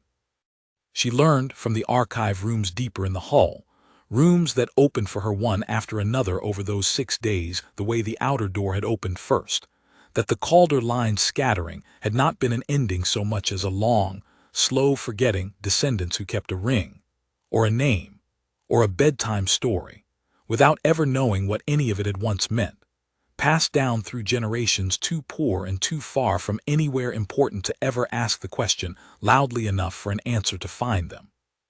She learned, too, watching Dre field call after call from Meridian Regional with a patience she hadn't expected from him, that Director Sabine Kell did not surrender a Category 0 salvage claim easily, even to a sovereign vessel with an active command authority, and 6 centuries of legal precedent the Compact's own archives eventually confirmed. Kell fought for 3 of the 6 days to have the find reclassified as a joint asset, Meridian retaining partial salvage rights on the grounds that its survey contract had, technically, discovered the vessel first. It was Dre, in the end, who ended that argument in a call Wren happened to be present for, patched through the ward's own vastly superior comm array to a director 4 systems away, who had clearly expected an easier conversation than the one she got. "Director," Dre said, in the flat, worn voice of a man who had spent 30 years being careful with his employer's money and had, in the last week, run out of patience for being careful with something else. "I was on that hull when the wall went up in front of my own breaching team. I watched a 300-year-dead ship refuse 6 armored compact soldiers without so much as raising its voice. I have never, in my career, seen anything that made me more certain a company's salvage claim did not apply. You can keep fighting the reclassification if you want to spend the next decade in compact arbitration losing slowly. Or you can let Meridian be the company that discovered the first confirmed sovereign contact of the century, and take the credit for that instead, because that's the only version of this story where Regional comes out looking good in 6 months, and you know it." The line was quiet for a long moment. "Get me a full report," Kell said finally, in the clipped tone of someone conceding a fight she'd already lost and wanted done losing, "and get Surveyor Calder's contract termination processed with full payout and accommodation, effective immediately. Meridian will not be pursuing further claim." Dre closed the channel and looked at Wren with something that might, on a less guarded man, have passed for a smile. "You're a free contractor again," he said, "for about the 4 minutes it takes for that to matter even slightly less than it used to." By the time the diplomatic assessment team's shuttle finally set down on Corvin's Gray, just 6 days after Aldrich's cutter had broken orbit, the confrontation Wren had braced for did not come. The lead assessor, a quiet, precise woman named Farin Osai, who carried herself with none of Aldrich's brusque command energy, and all of the patient thoroughness of someone whose entire career was built on getting first contact protocols exactly right, spent 2 full days simply talking to the ship, and to Wren, and reading archive after archive with an expression that shifted slowly, from professional caution into something Wren recognized because she had felt it herself, 6 days before. Standing at the base of the core, with her hands pressed flat against 3 centuries of patient waiting. "In 400 years of compact contact records," Osai said, on the evening of the 2nd day, sitting across from Wren in a small mess chamber near the outer door that the ship had, unprompted, begun warming and lighting for visitors sometime in the last week. "I have read exactly one other case file describing a vessel with a confirmed hereditary command bond of this kind. It predates the compact itself.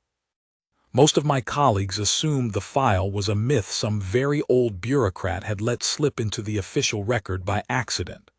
She studied Wren for a long moment, not unkindly. "You understand what this means, don't you? Not just for you. For every record we have of how old, and how far, humanity's presence in this part of the galaxy actually goes." "I've had 6 days to think about it," Wren said. "I don't think I've finished." "You don't have to finish," Osei said. You just have to decide what you want to do with it, and the compact will build the paperwork around that decision instead of the other way around, which I promise you is a rarer courtesy than it sounds. What Wren wanted, when she finally sat with the question long enough to answer it honestly, surprised her less than she expected. She did not want a fleet, or a title, or a seat on some distant council convened to argue about the political weight of a single reawakened Warden-class vessel. She wanted, mostly, exactly what she had wanted 11 months into a solo survey contract on a world too dead to have days worth naming.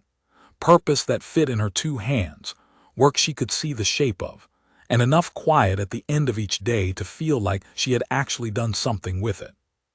She told Osai as much, 2 days later, standing at the threshold of the outer door with the assessment team's shuttle idling behind her, and the gray dust of Corvin stretching away toward a horizon she had walked, at one point or another, almost every kilometer of. "I'm not interested in being anybody's symbol," she said. "I'm interested in what this ship was actually built for. It held a line once. There are still lines out here worth holding. The ash fields are full of debris nobody's properly mapped, drift hazards nobody's charted. At least 2 smaller wrecks I cataloged myself this year with active reactor cores nobody's ever safely contained. I'd rather spend the ward's second chance doing something useful with it than spend it being interviewed." I studied her for a long moment, and something in her expression, a professional caution finally giving all the way over to something warmer, settled into a kind of approval. "That," she said, "is going to make my report considerably easier to write than I expected. The compact doesn't always know what to do with heroes. It generally knows exactly what to do with competent people who want a job."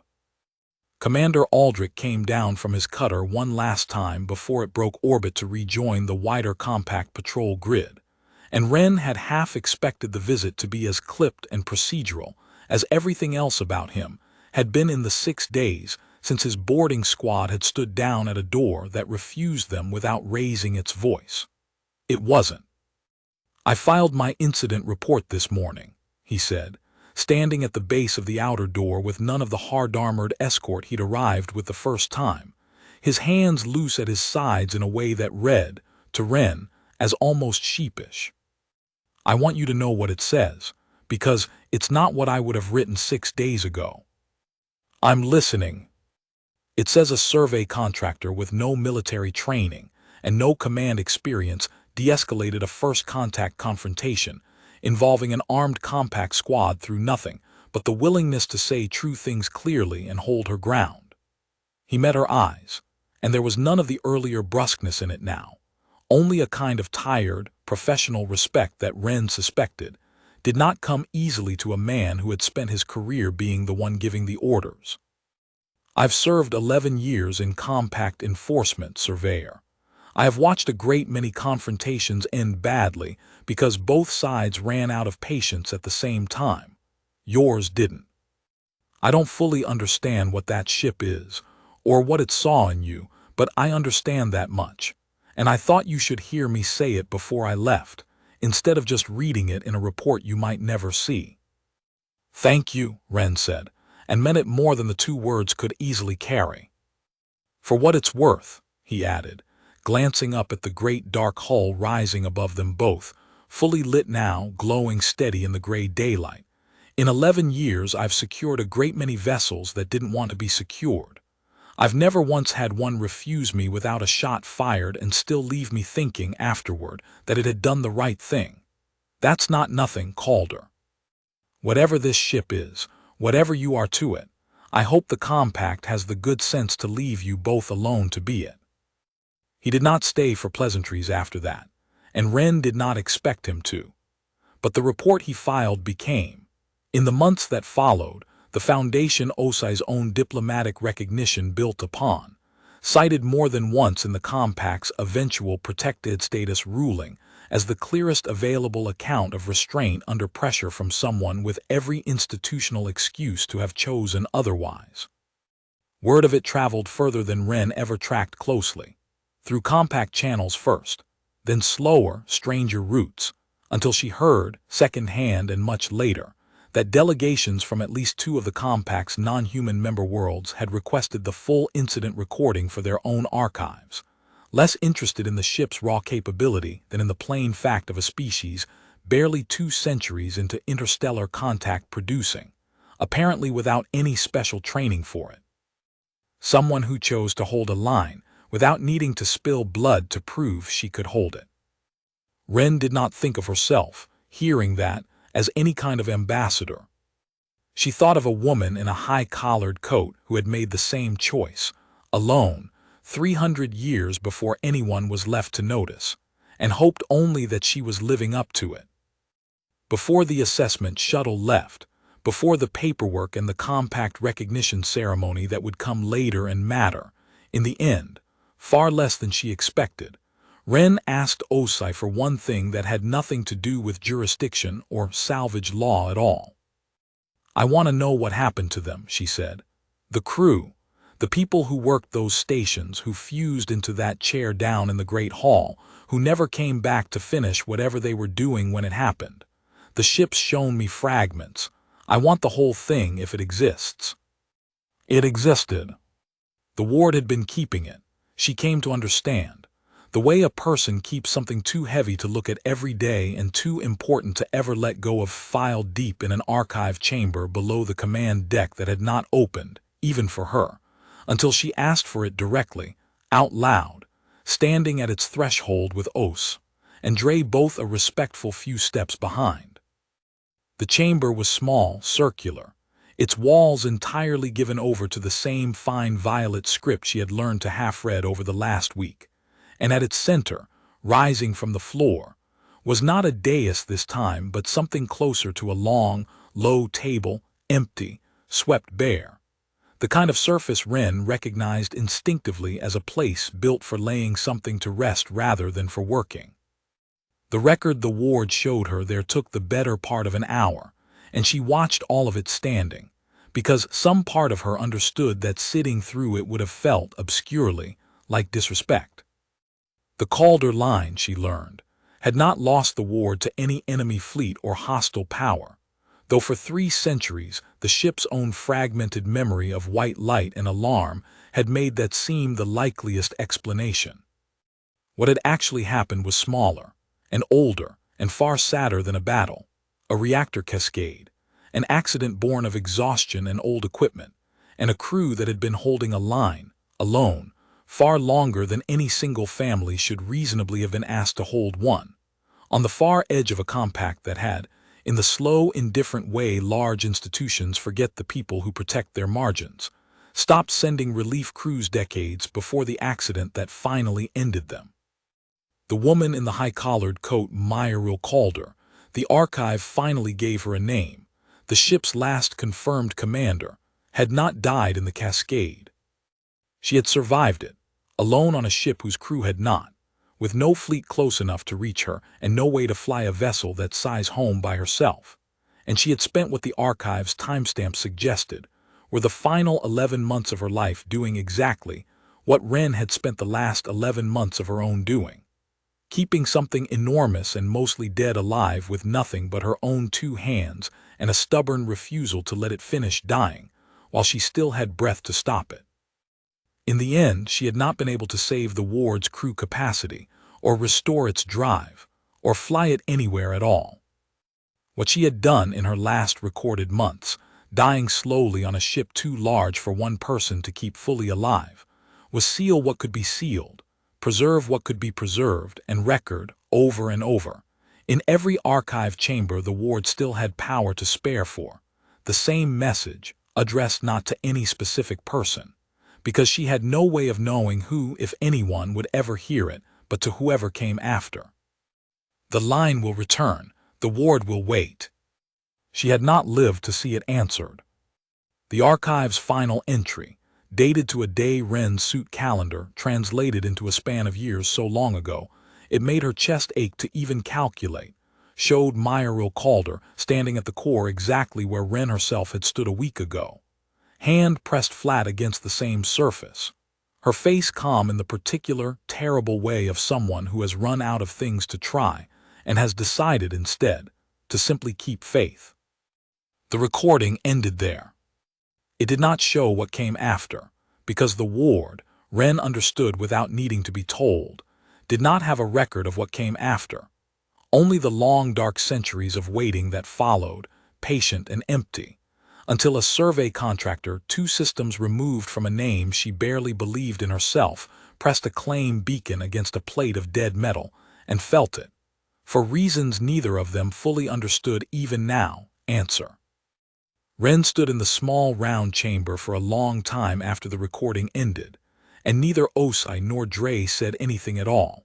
And eventually she reached up and drew the old iron ring out from under her collar and held it in her palm, and looked at the spiral etched into its surface that she had never once, in her whole life, bothered to look up the meaning of.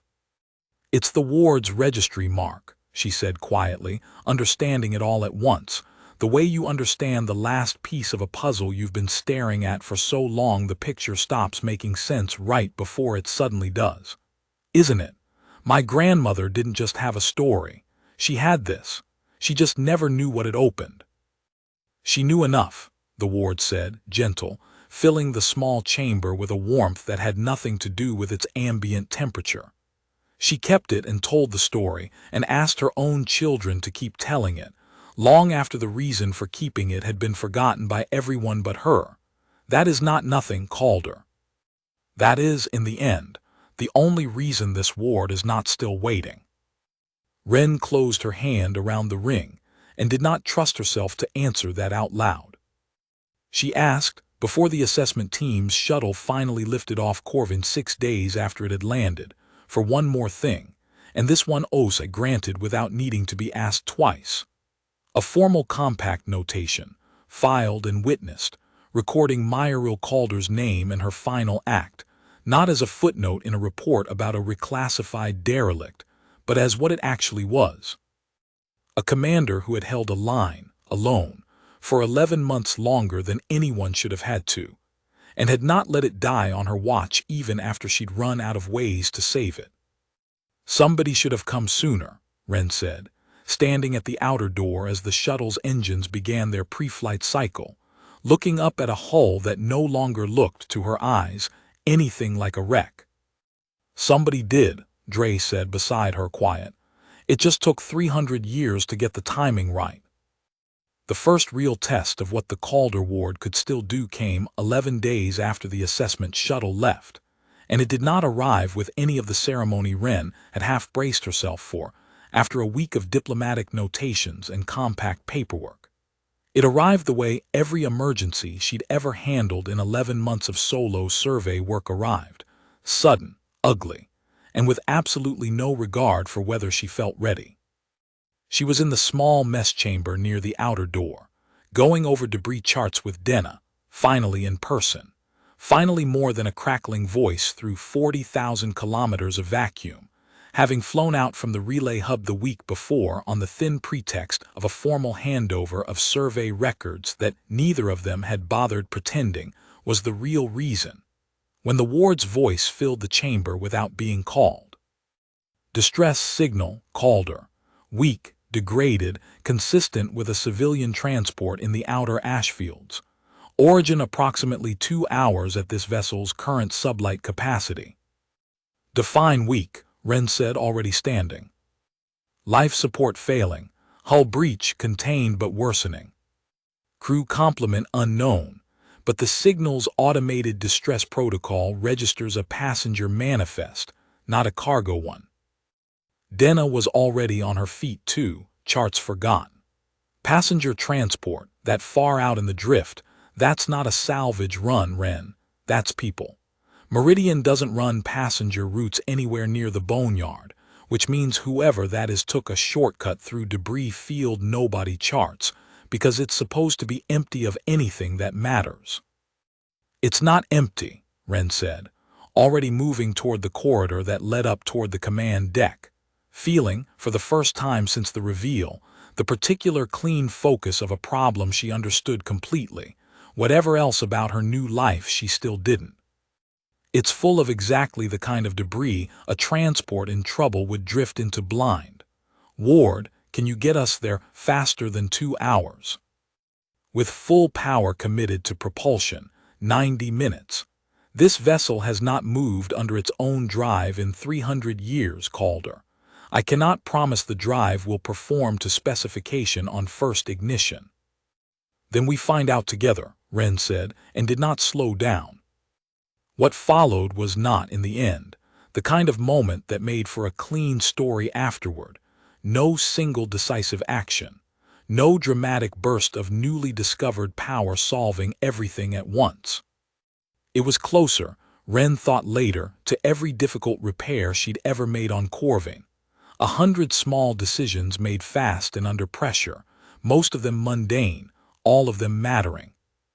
The Ward's drive, when she authorized it, woke with a groan that ran through the whole enormous hull like something waking from a very long sleep to discover its joints had stiffened.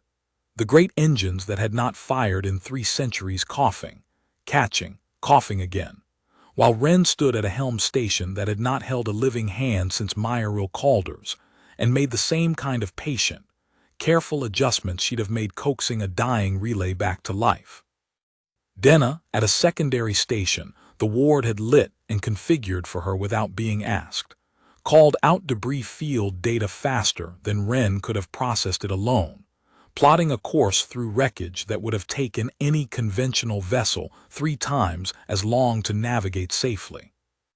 We're not going to make 90 minutes at this rate, Denna said, 40 minutes in, watching the drive's output curve climb slower than either of them wanted. Then we make it faster, Wren said, and reach for controls she had never touched before, guided by instinct and 11 months of learning. The hard way, exactly how far a failing system could be pushed before it broke instead of bent, and felt the Ward's response arrive not as words this time, but as something closer to trust, power rerouting, redundant systems coming fully online. The whole vast structure of the ship leaning into the effort the way a person leans into a weight they've finally decided they can carry. They reached the stricken transport with 11 minutes of margin left on its failing life support. A battered civilian hauler 3 times smaller than anything the Ward's own scale suggested it should notice, crewed by a family of 4 running cargo between 2 poor outer settlements on a route that had never, in living memory, needed to worry about anything larger than a rock in its path. The rescue itself, once the Ward's drive finally settled into a steady burn and Wren brought them alongside, was almost anticlimactic by comparison to everything that had led up to it.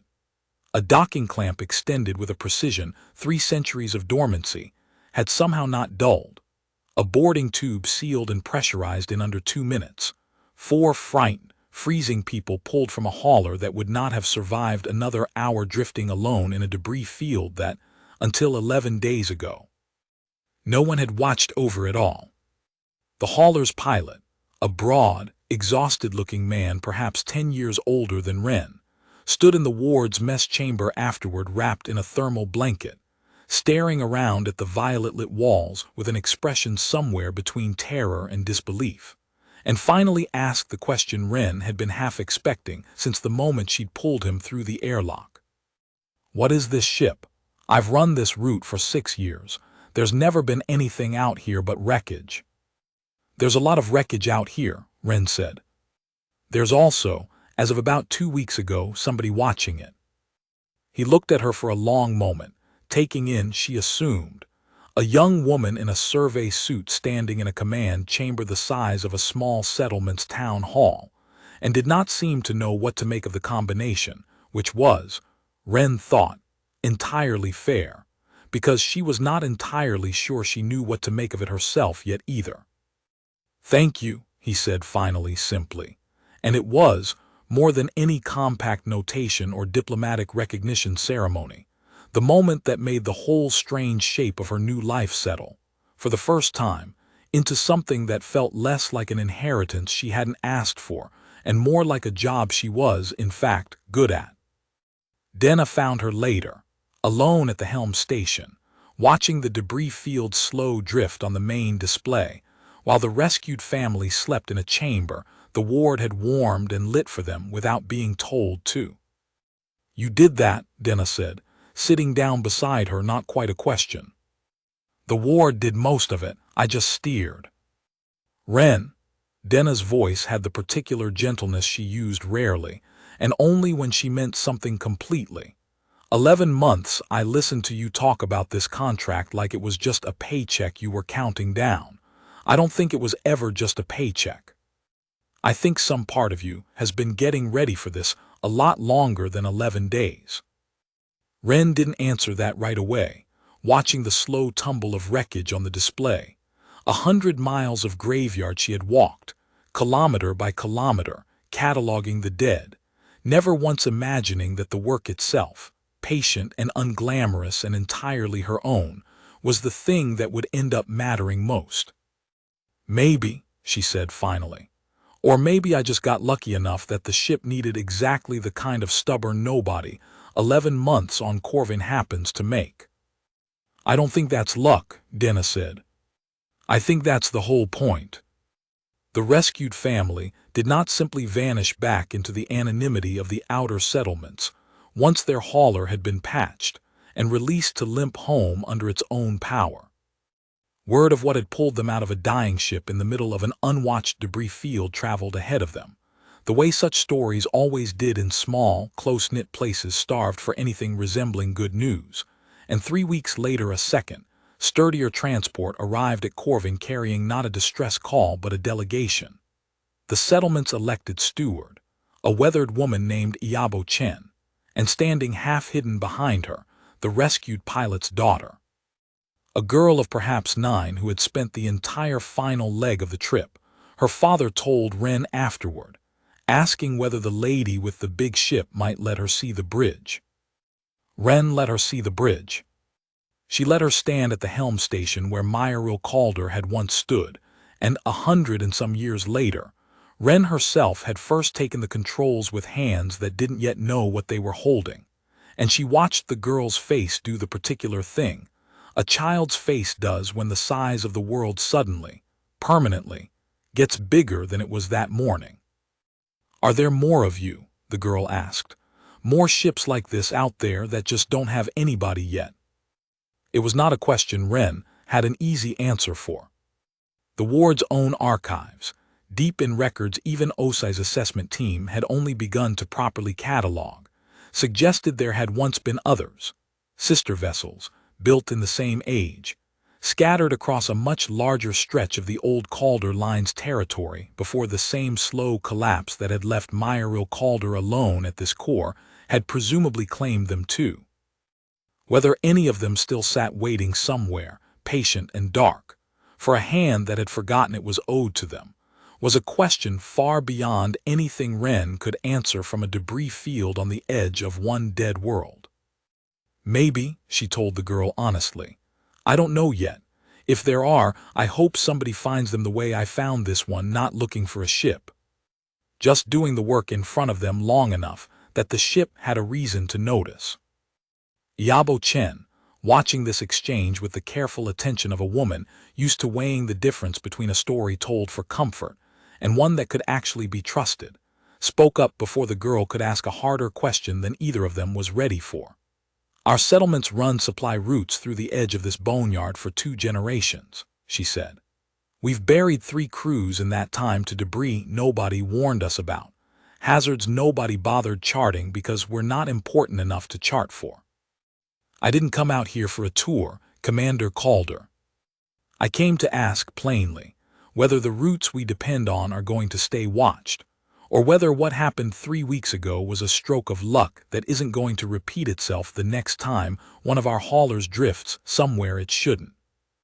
"They'll stay watched," Wren said, and did not have to think about the answer at all. "That's not a favor, Steward Chen. That's the actual job. I didn't take this ship on to be interesting. I took it on because there's a debris field full of hazards nobody with the means to chart them ever bothered charting, and now there's somebody who can. Your routes are the first ones we've mapped clean. They won't be the last, but they're not going back to unwatched either. Not while I'm holding this line." Chen studied her for a long moment, and something in her weathered, careful face eased, the particular relief of someone who had come prepared to be disappointed and found, instead, an answer she could actually carry home. "Then I'll tell my people the boneyard's got a keeper again," she said. "That's going to matter to more families than you know, Commander." "It already does." They left 2 days later, the girl clutching a small worked fragment of alloy Tomas had cut from a section of scrap plating and etched, at her insistent request, with as close an approximation of the ward's script as any of them could manage. Not a piece of the ward itself, nothing so significant as that, but a keepsake all the same, and Wren watched the transport's engines flare and thought, not for the first time since the memorial in the Great Hall, that a line worth holding was not measured only in reactors saved or pirates turned away, but in a 9-year-old girl believing now that somewhere out past the edge of everything, somebody was watching the dark for her. News of a reawakened sovereign vessel with a hereditary command bond did not stay contained to compact diplomatic channels for long, and among the first strangers it drew to Corvin's gray dust was a broad, sunburnt man who introduced himself, with a confidence Wren would come to recognize as entirely manufactured, as Joran Calder, a distant cousin, he said, from a branch of the family that had settled 3 jumps further out than her own, who had heard the story through channels he was vague about and come, he said, to claim what was rightfully his. "There's more than one line to a family tree," he said, standing at the base of the outer door with a small crate of what he called supporting documentation at his feet, his tone pitched exactly between apologetic and entitled. "I'm not here to take anything from you, Wren. I'm here because a ship like this ought to have more than one Calder looking after it, and frankly, no offense meant, a proper command structure needs someone with a harder head for this kind of asset than a survey contractor." Wren studied him for a long moment, aware of Denna tensing beside her, aware too, distantly, of a familiar patient warmth radiating from the ring at her collar that had, until this moment, only ever meant the ward was listening closely. "You're welcome to try the door," she said finally. "It's not mine to grant or refuse, never has been." He tried. He crossed the dust with the easy confidence of a man who had clearly rehearsed this moment more than once, laid his bare palm flat against the seam Wren had first touched 5 months before, and stood there, while the violet light beneath his hand did not so much as stir. "It's dormant," he said after a long minute, some of the confidence slipping. "Needs a proper trigger sequence, probably. These old systems, you have to know how to talk to them." "This ward has read the documentation you carry," the ward's voice said, arriving without being asked, filling the dust-blown air around the outer door with a clarity that left no ambiguity for anyone standing close enough to hear it. "The genetic marker you present is consistent with a Calder branch line 6 generations removed. It is not false. It is also not sufficient. This ward has explained once already to the one it chose the terms of its waking. Blood opens the door. Doing opens the ward. You have offered documentation. You have not offered anything this ward has seen you do." Joran Calder's expression, watching the light stay dark beneath his own hand, while 3 meters away a stranger he'd never met stood with a ring warm against her collar, and a whole ship's patient attention plainly resting on her instead, went through several stages Wren recognized from her own memory of Dre's first hour on this hull: disbelief, calculation, and finally, grudgingly, something like acceptance. "That's it then," he said. "Blood's not enough." "Blood got you a hearing," Wren said, not unkindly because she understood better than most people could have, exactly how much weight a half-believed family story could carry, and how strange it must feel to have it confirmed and then, in the same breath, found wanting. "It's not nothing, Joran. If you want to actually earn something here, there's more work in this debris field than I can manage with the crew I've got. Nobody's asking you to go home disappointed. I'm asking you to prove it the same way I had to."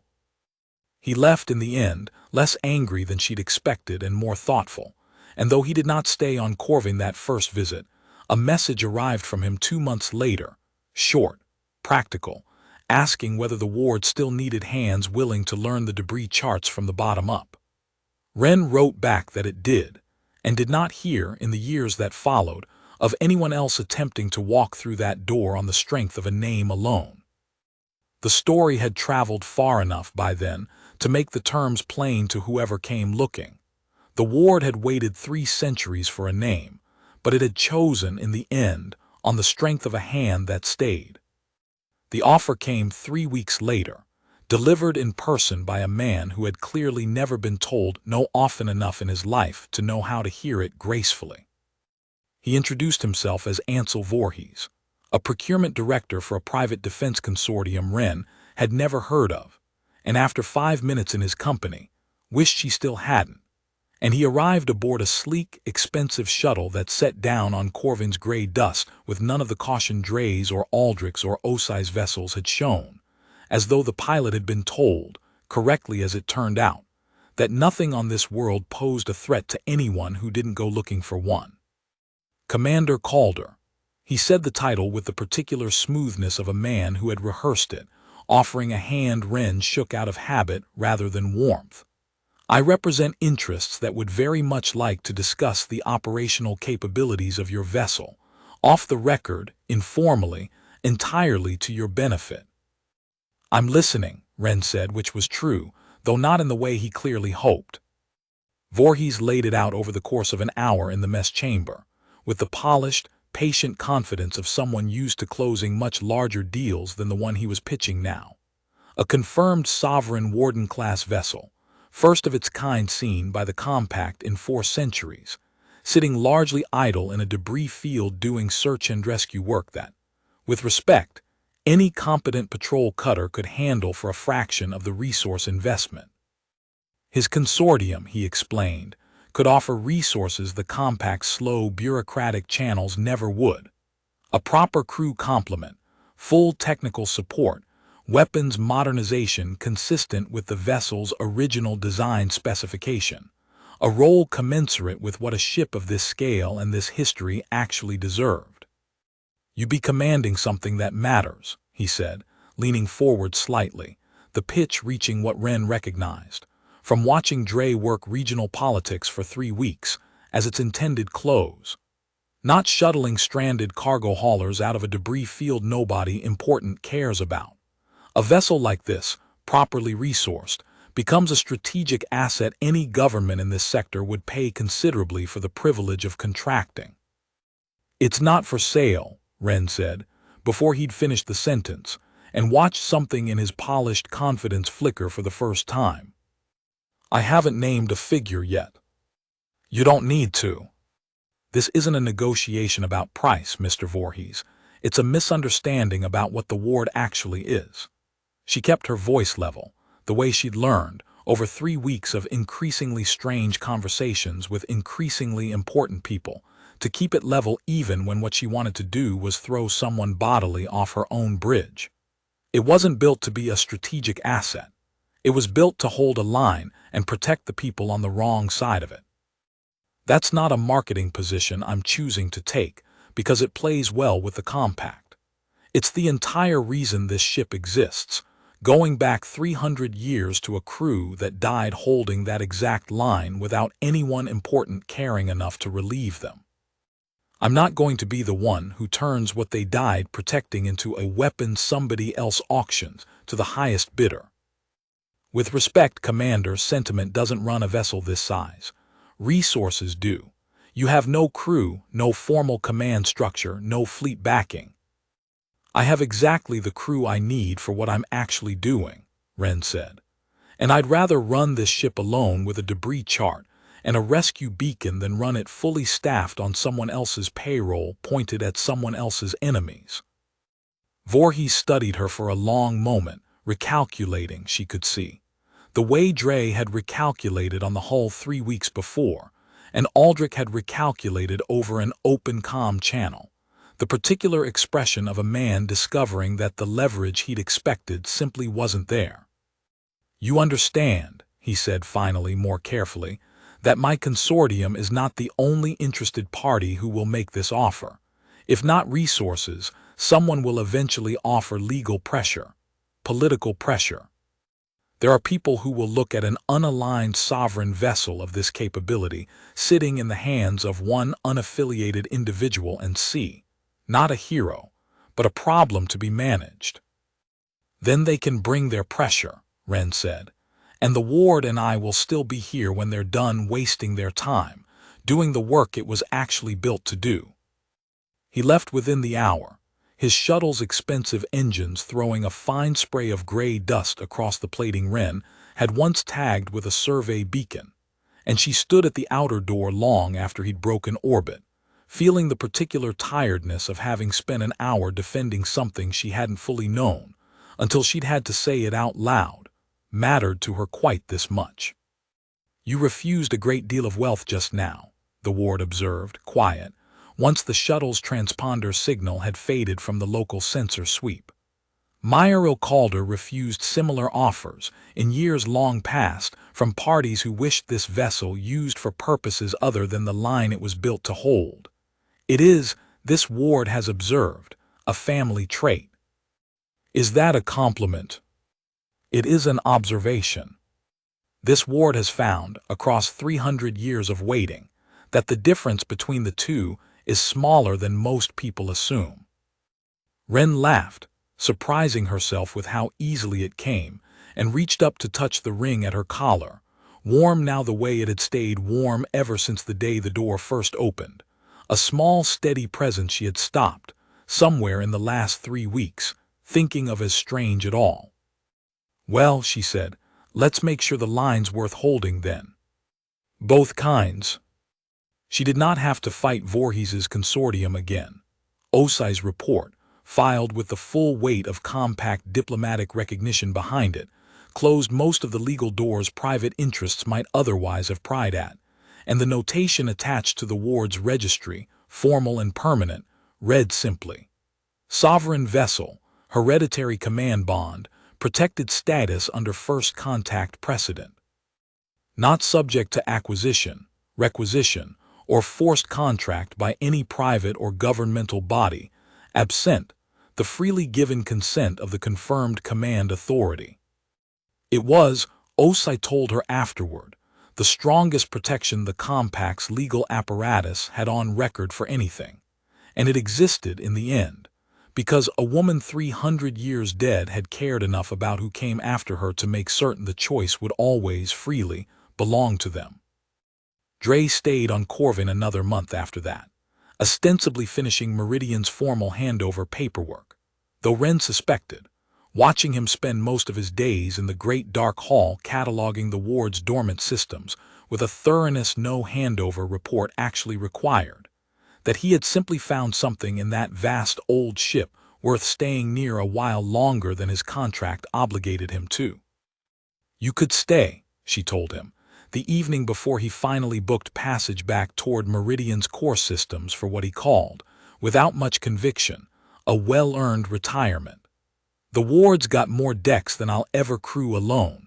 There's work here for somebody who actually knows how to read 300-year-old power schematics without flinching."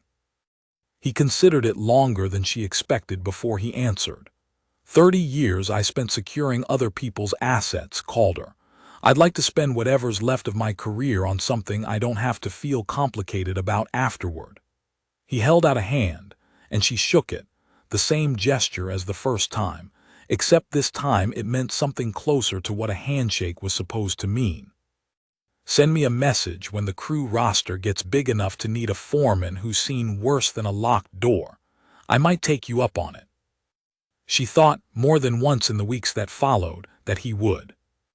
The test that finally taught her what holding a line actually meant, in practice and not just in the ward's old archived recordings, came 2 weeks after Dre's shuttle broke orbit, and it came from a direction none of the compact's careful legal notations had prepared her for.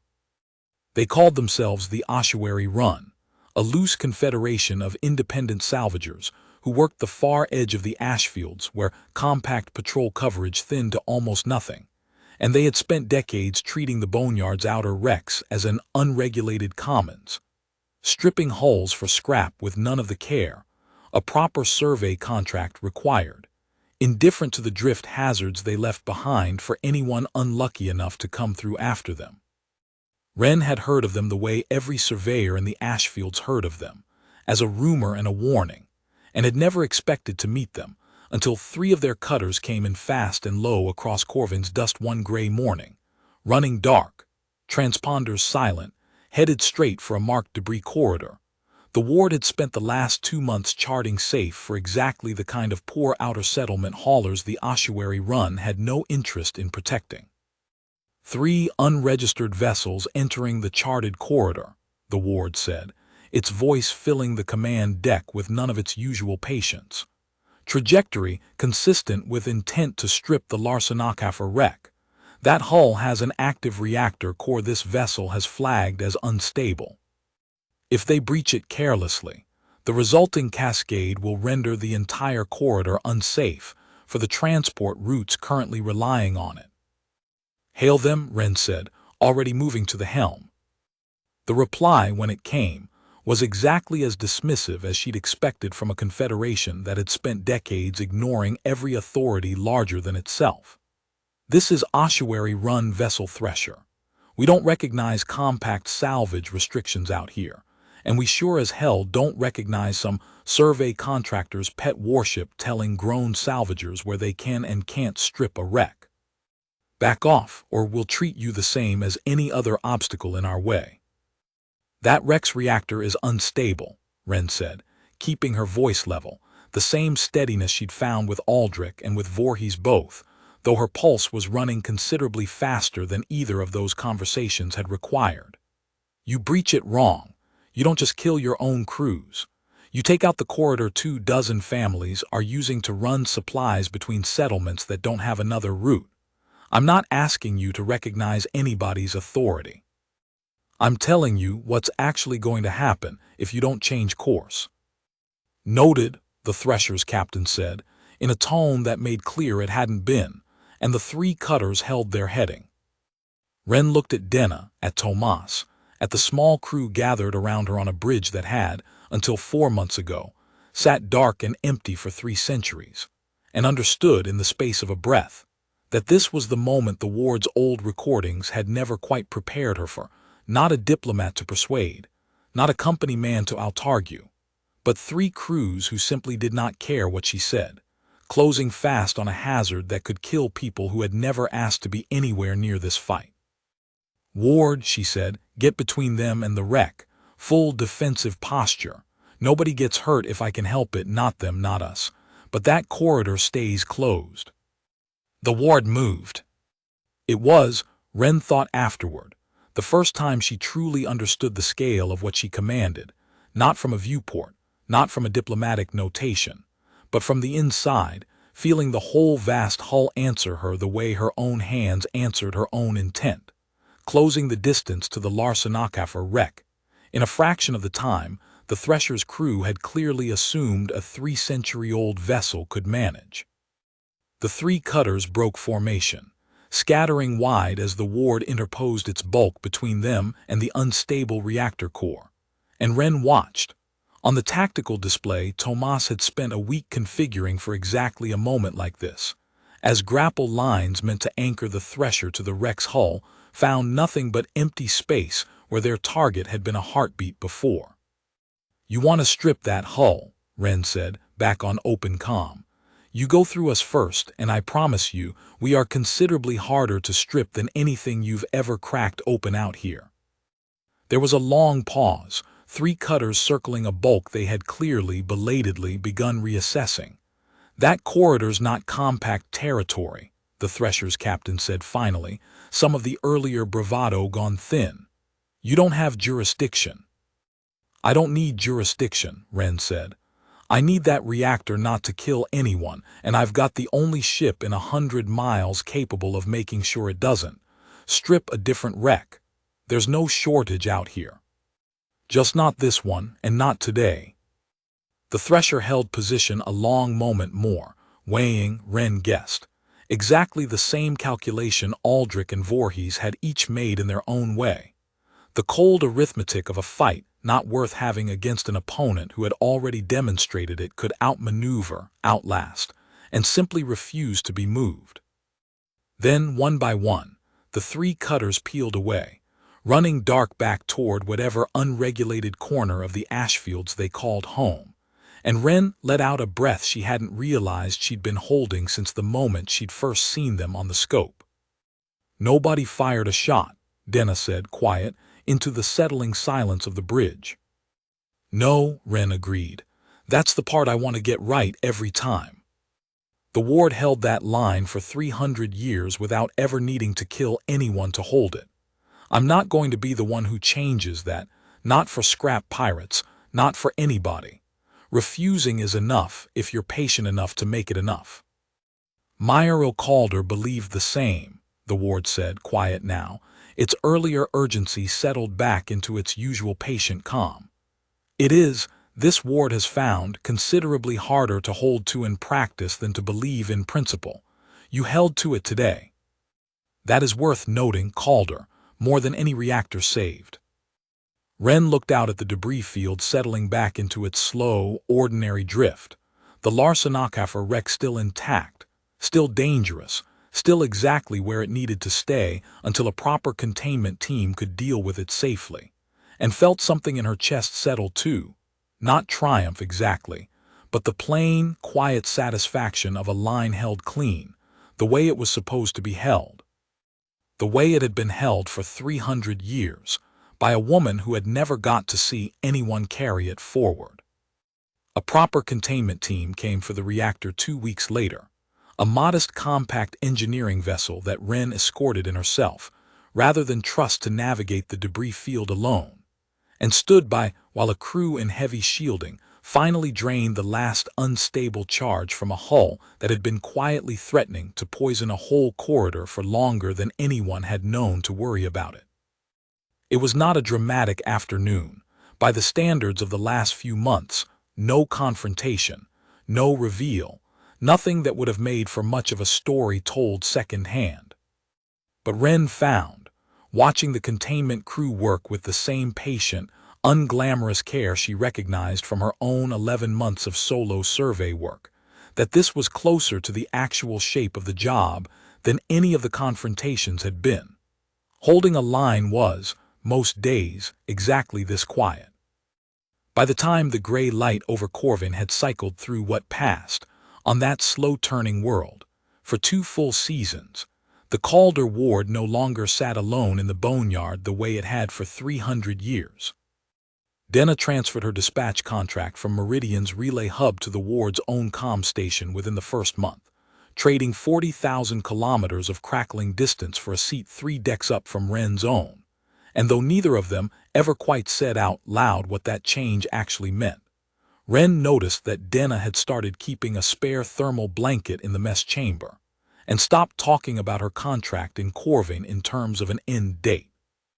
A young engineer named Tomas Iwera came next, referred by Osei from a compact technical corps posting that had bored him half to death, drawn by the rare professional thrill of an active power architecture nobody currently alive had trained on, and everybody in his field would have given a great deal to study firsthand.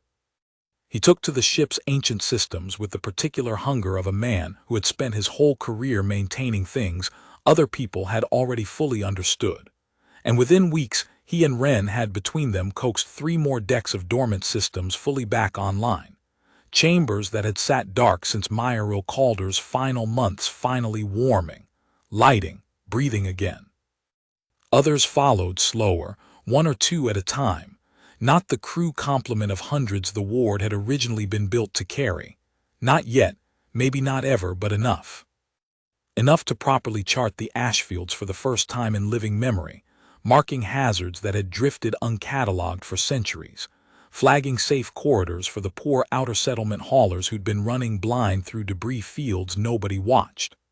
Enough to answer 3 more distress calls in as many months, none of them as close a margin as the first, because a debris field with something watching over it was, it turned out, considerably safer than one without. She turned away more offers than she accepted in those first months and made a point of it.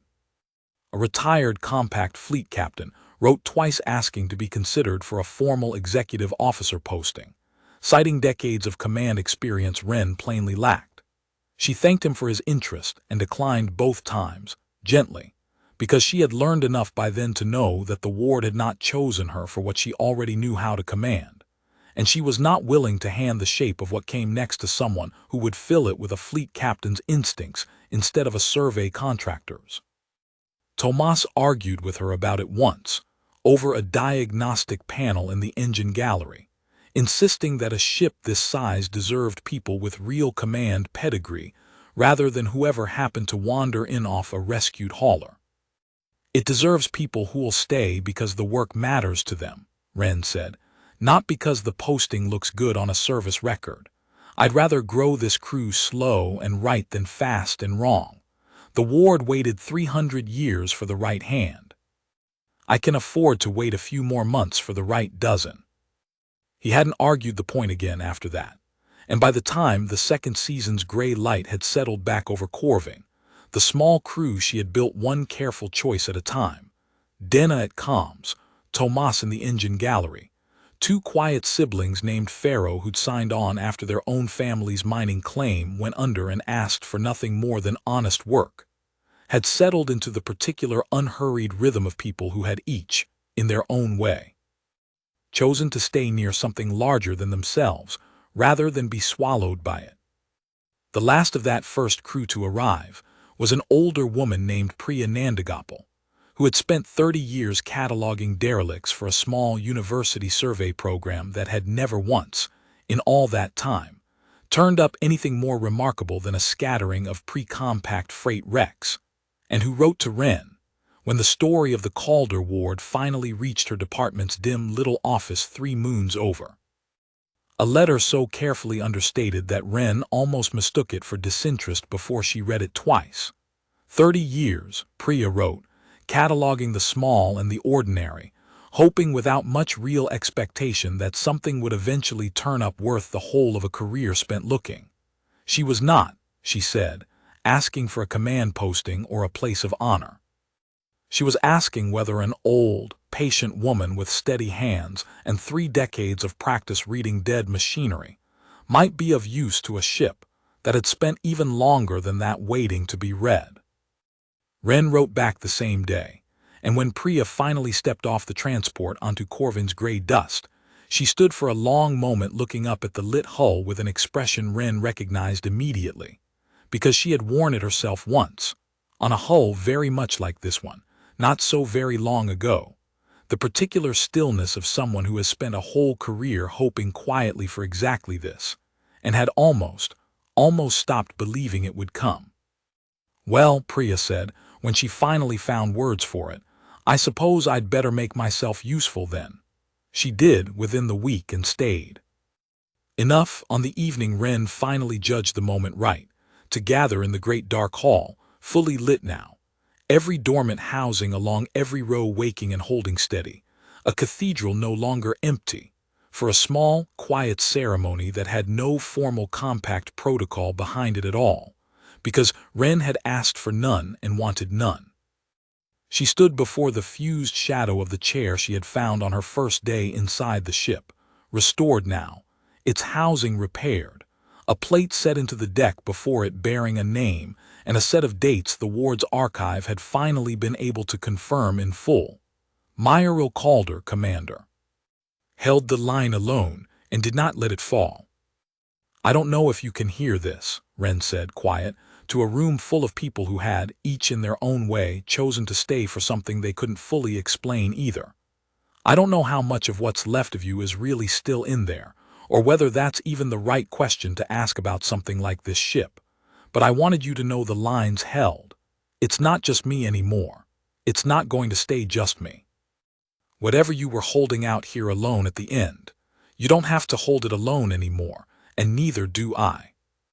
The ward did not answer in words this time. The violet light along every wall of the great hall brightened, slow and steady, a warmth that had nothing to do with temperature settling over the whole vast space like a held breath finally, fully released, and Ren stood in the middle of it with Denna's hand finding hers without either of them planning it, and Tomas and the others quiet around her, and felt, for the first time since a claim beacon had gone warm in her glove 4 months before, entirely and completely certain that she was exactly where she was supposed to be. Her grandmother did not live to see any of it. She had died 2 years before Ren ever set foot on Corvine, in a small apartment on a small world, still telling anyone who would listen about ships that would know a Calder's hand, believed by almost no one, not even at the end, entirely by herself. Ren thought about her often in those first months, standing at the helm station where Myril Calder had once stood, turning the old iron ring over in her fingers during the long, quiet stretches between distress calls, and found that the grief of it, a story finally proven true for a woman who never got to see the proof, sat differently than she expected. Not lighter exactly, but cleaner. A debt finally paid, even if the person it was owed to would never know it had been. She wrote it down once, in a message she recorded but never quite decided whether to send to the handful of scattered cousins she still had contact with, distant Calders who had heard the same bedtime stories, and believed them even less than she had. In the end she sent it anyway, unedited, 3 weeks after the memorial in the Great Hall, because some things, she had learned recently and thoroughly, were worth saying even to people who might not believe them yet. Grandma was right, the message said, in its entirety. It just took longer than any of us to find out. The reply, when it came, weeks later, from a cousin she'd met exactly twice in her life, was short and said only, "Send coordinates. I want to see it." Ren sent them. There would be more of that, she suspected, in the years ahead, more cousins, more Calders scattered across a dozen worlds who had grown up with fragments of the same forgotten story, drawn slowly back toward a ship that had waited 3 centuries, and having finally been found, seemed entirely willing to wait a little longer still for the rest of a family it had never stopped believing would return. She did not know, standing at the helm of a vessel 3 centuries older than any ship had a right to be, still fully alive, still fully hers in whatever complicated, freely chosen way that word applied to something this vast. She did not know exactly what shape that future would take. But she knew, in the way she had come to know very few things in her life with total certainty, that it would not be held alone. She kept the habit of the handwritten logbook, even now, even with a whole ship's worth of automated systems ready to record every hazard and every heading for her. It felt right to keep it, the same small, deliberate ritual that had carried her through 11 months of solitude on a dead world, carried forward now into whatever came next. Her first entry as commander of the Calder Ward, written the night of the memorial in the Great Hall while Denna slept 2 decks down, and the whole vast lit structure of the ship settled quietly around her, ran to a single line, plain and unadorned. Nothing like the careful survey notation she'd have used a year earlier for the same kind of moment. Corridor charted, line held, more to do tomorrow. She had written some version of that sentence 1,000 times before, cataloging wrecks nobody would ever come looking for, and she wrote it now meaning something entirely different by it, and closed the logbook, and slept better than she had in longer than she could easily remember. The ashfield still stretched away beyond every viewport on the newly lit command deck. 100 miles of graveyard she had once walked kilometer by kilometer, cataloging the dead for auction, never imagining that the work itself, patient, unglamorous, entirely her own, was the thing the whole long silence had been waiting on. The wrecks were still there. The dust still rolled in long dune shadows toward a horizon that never quite brightened into a proper day. But something in the boneyard was awake now, watching, patient in the particular way only something built to wait 3 centuries and still not lose faith could be patient. And Ren Calder stood at its helm with her grandmother's ring warm against her chest and understood, at last, exactly what her grandmother had been trying, all those years, in a kitchen 2 systems and a whole lifetime away, to hand down to her. Not a story, a duty, and a name that had finally, after 300 years, found someone left to answer to it.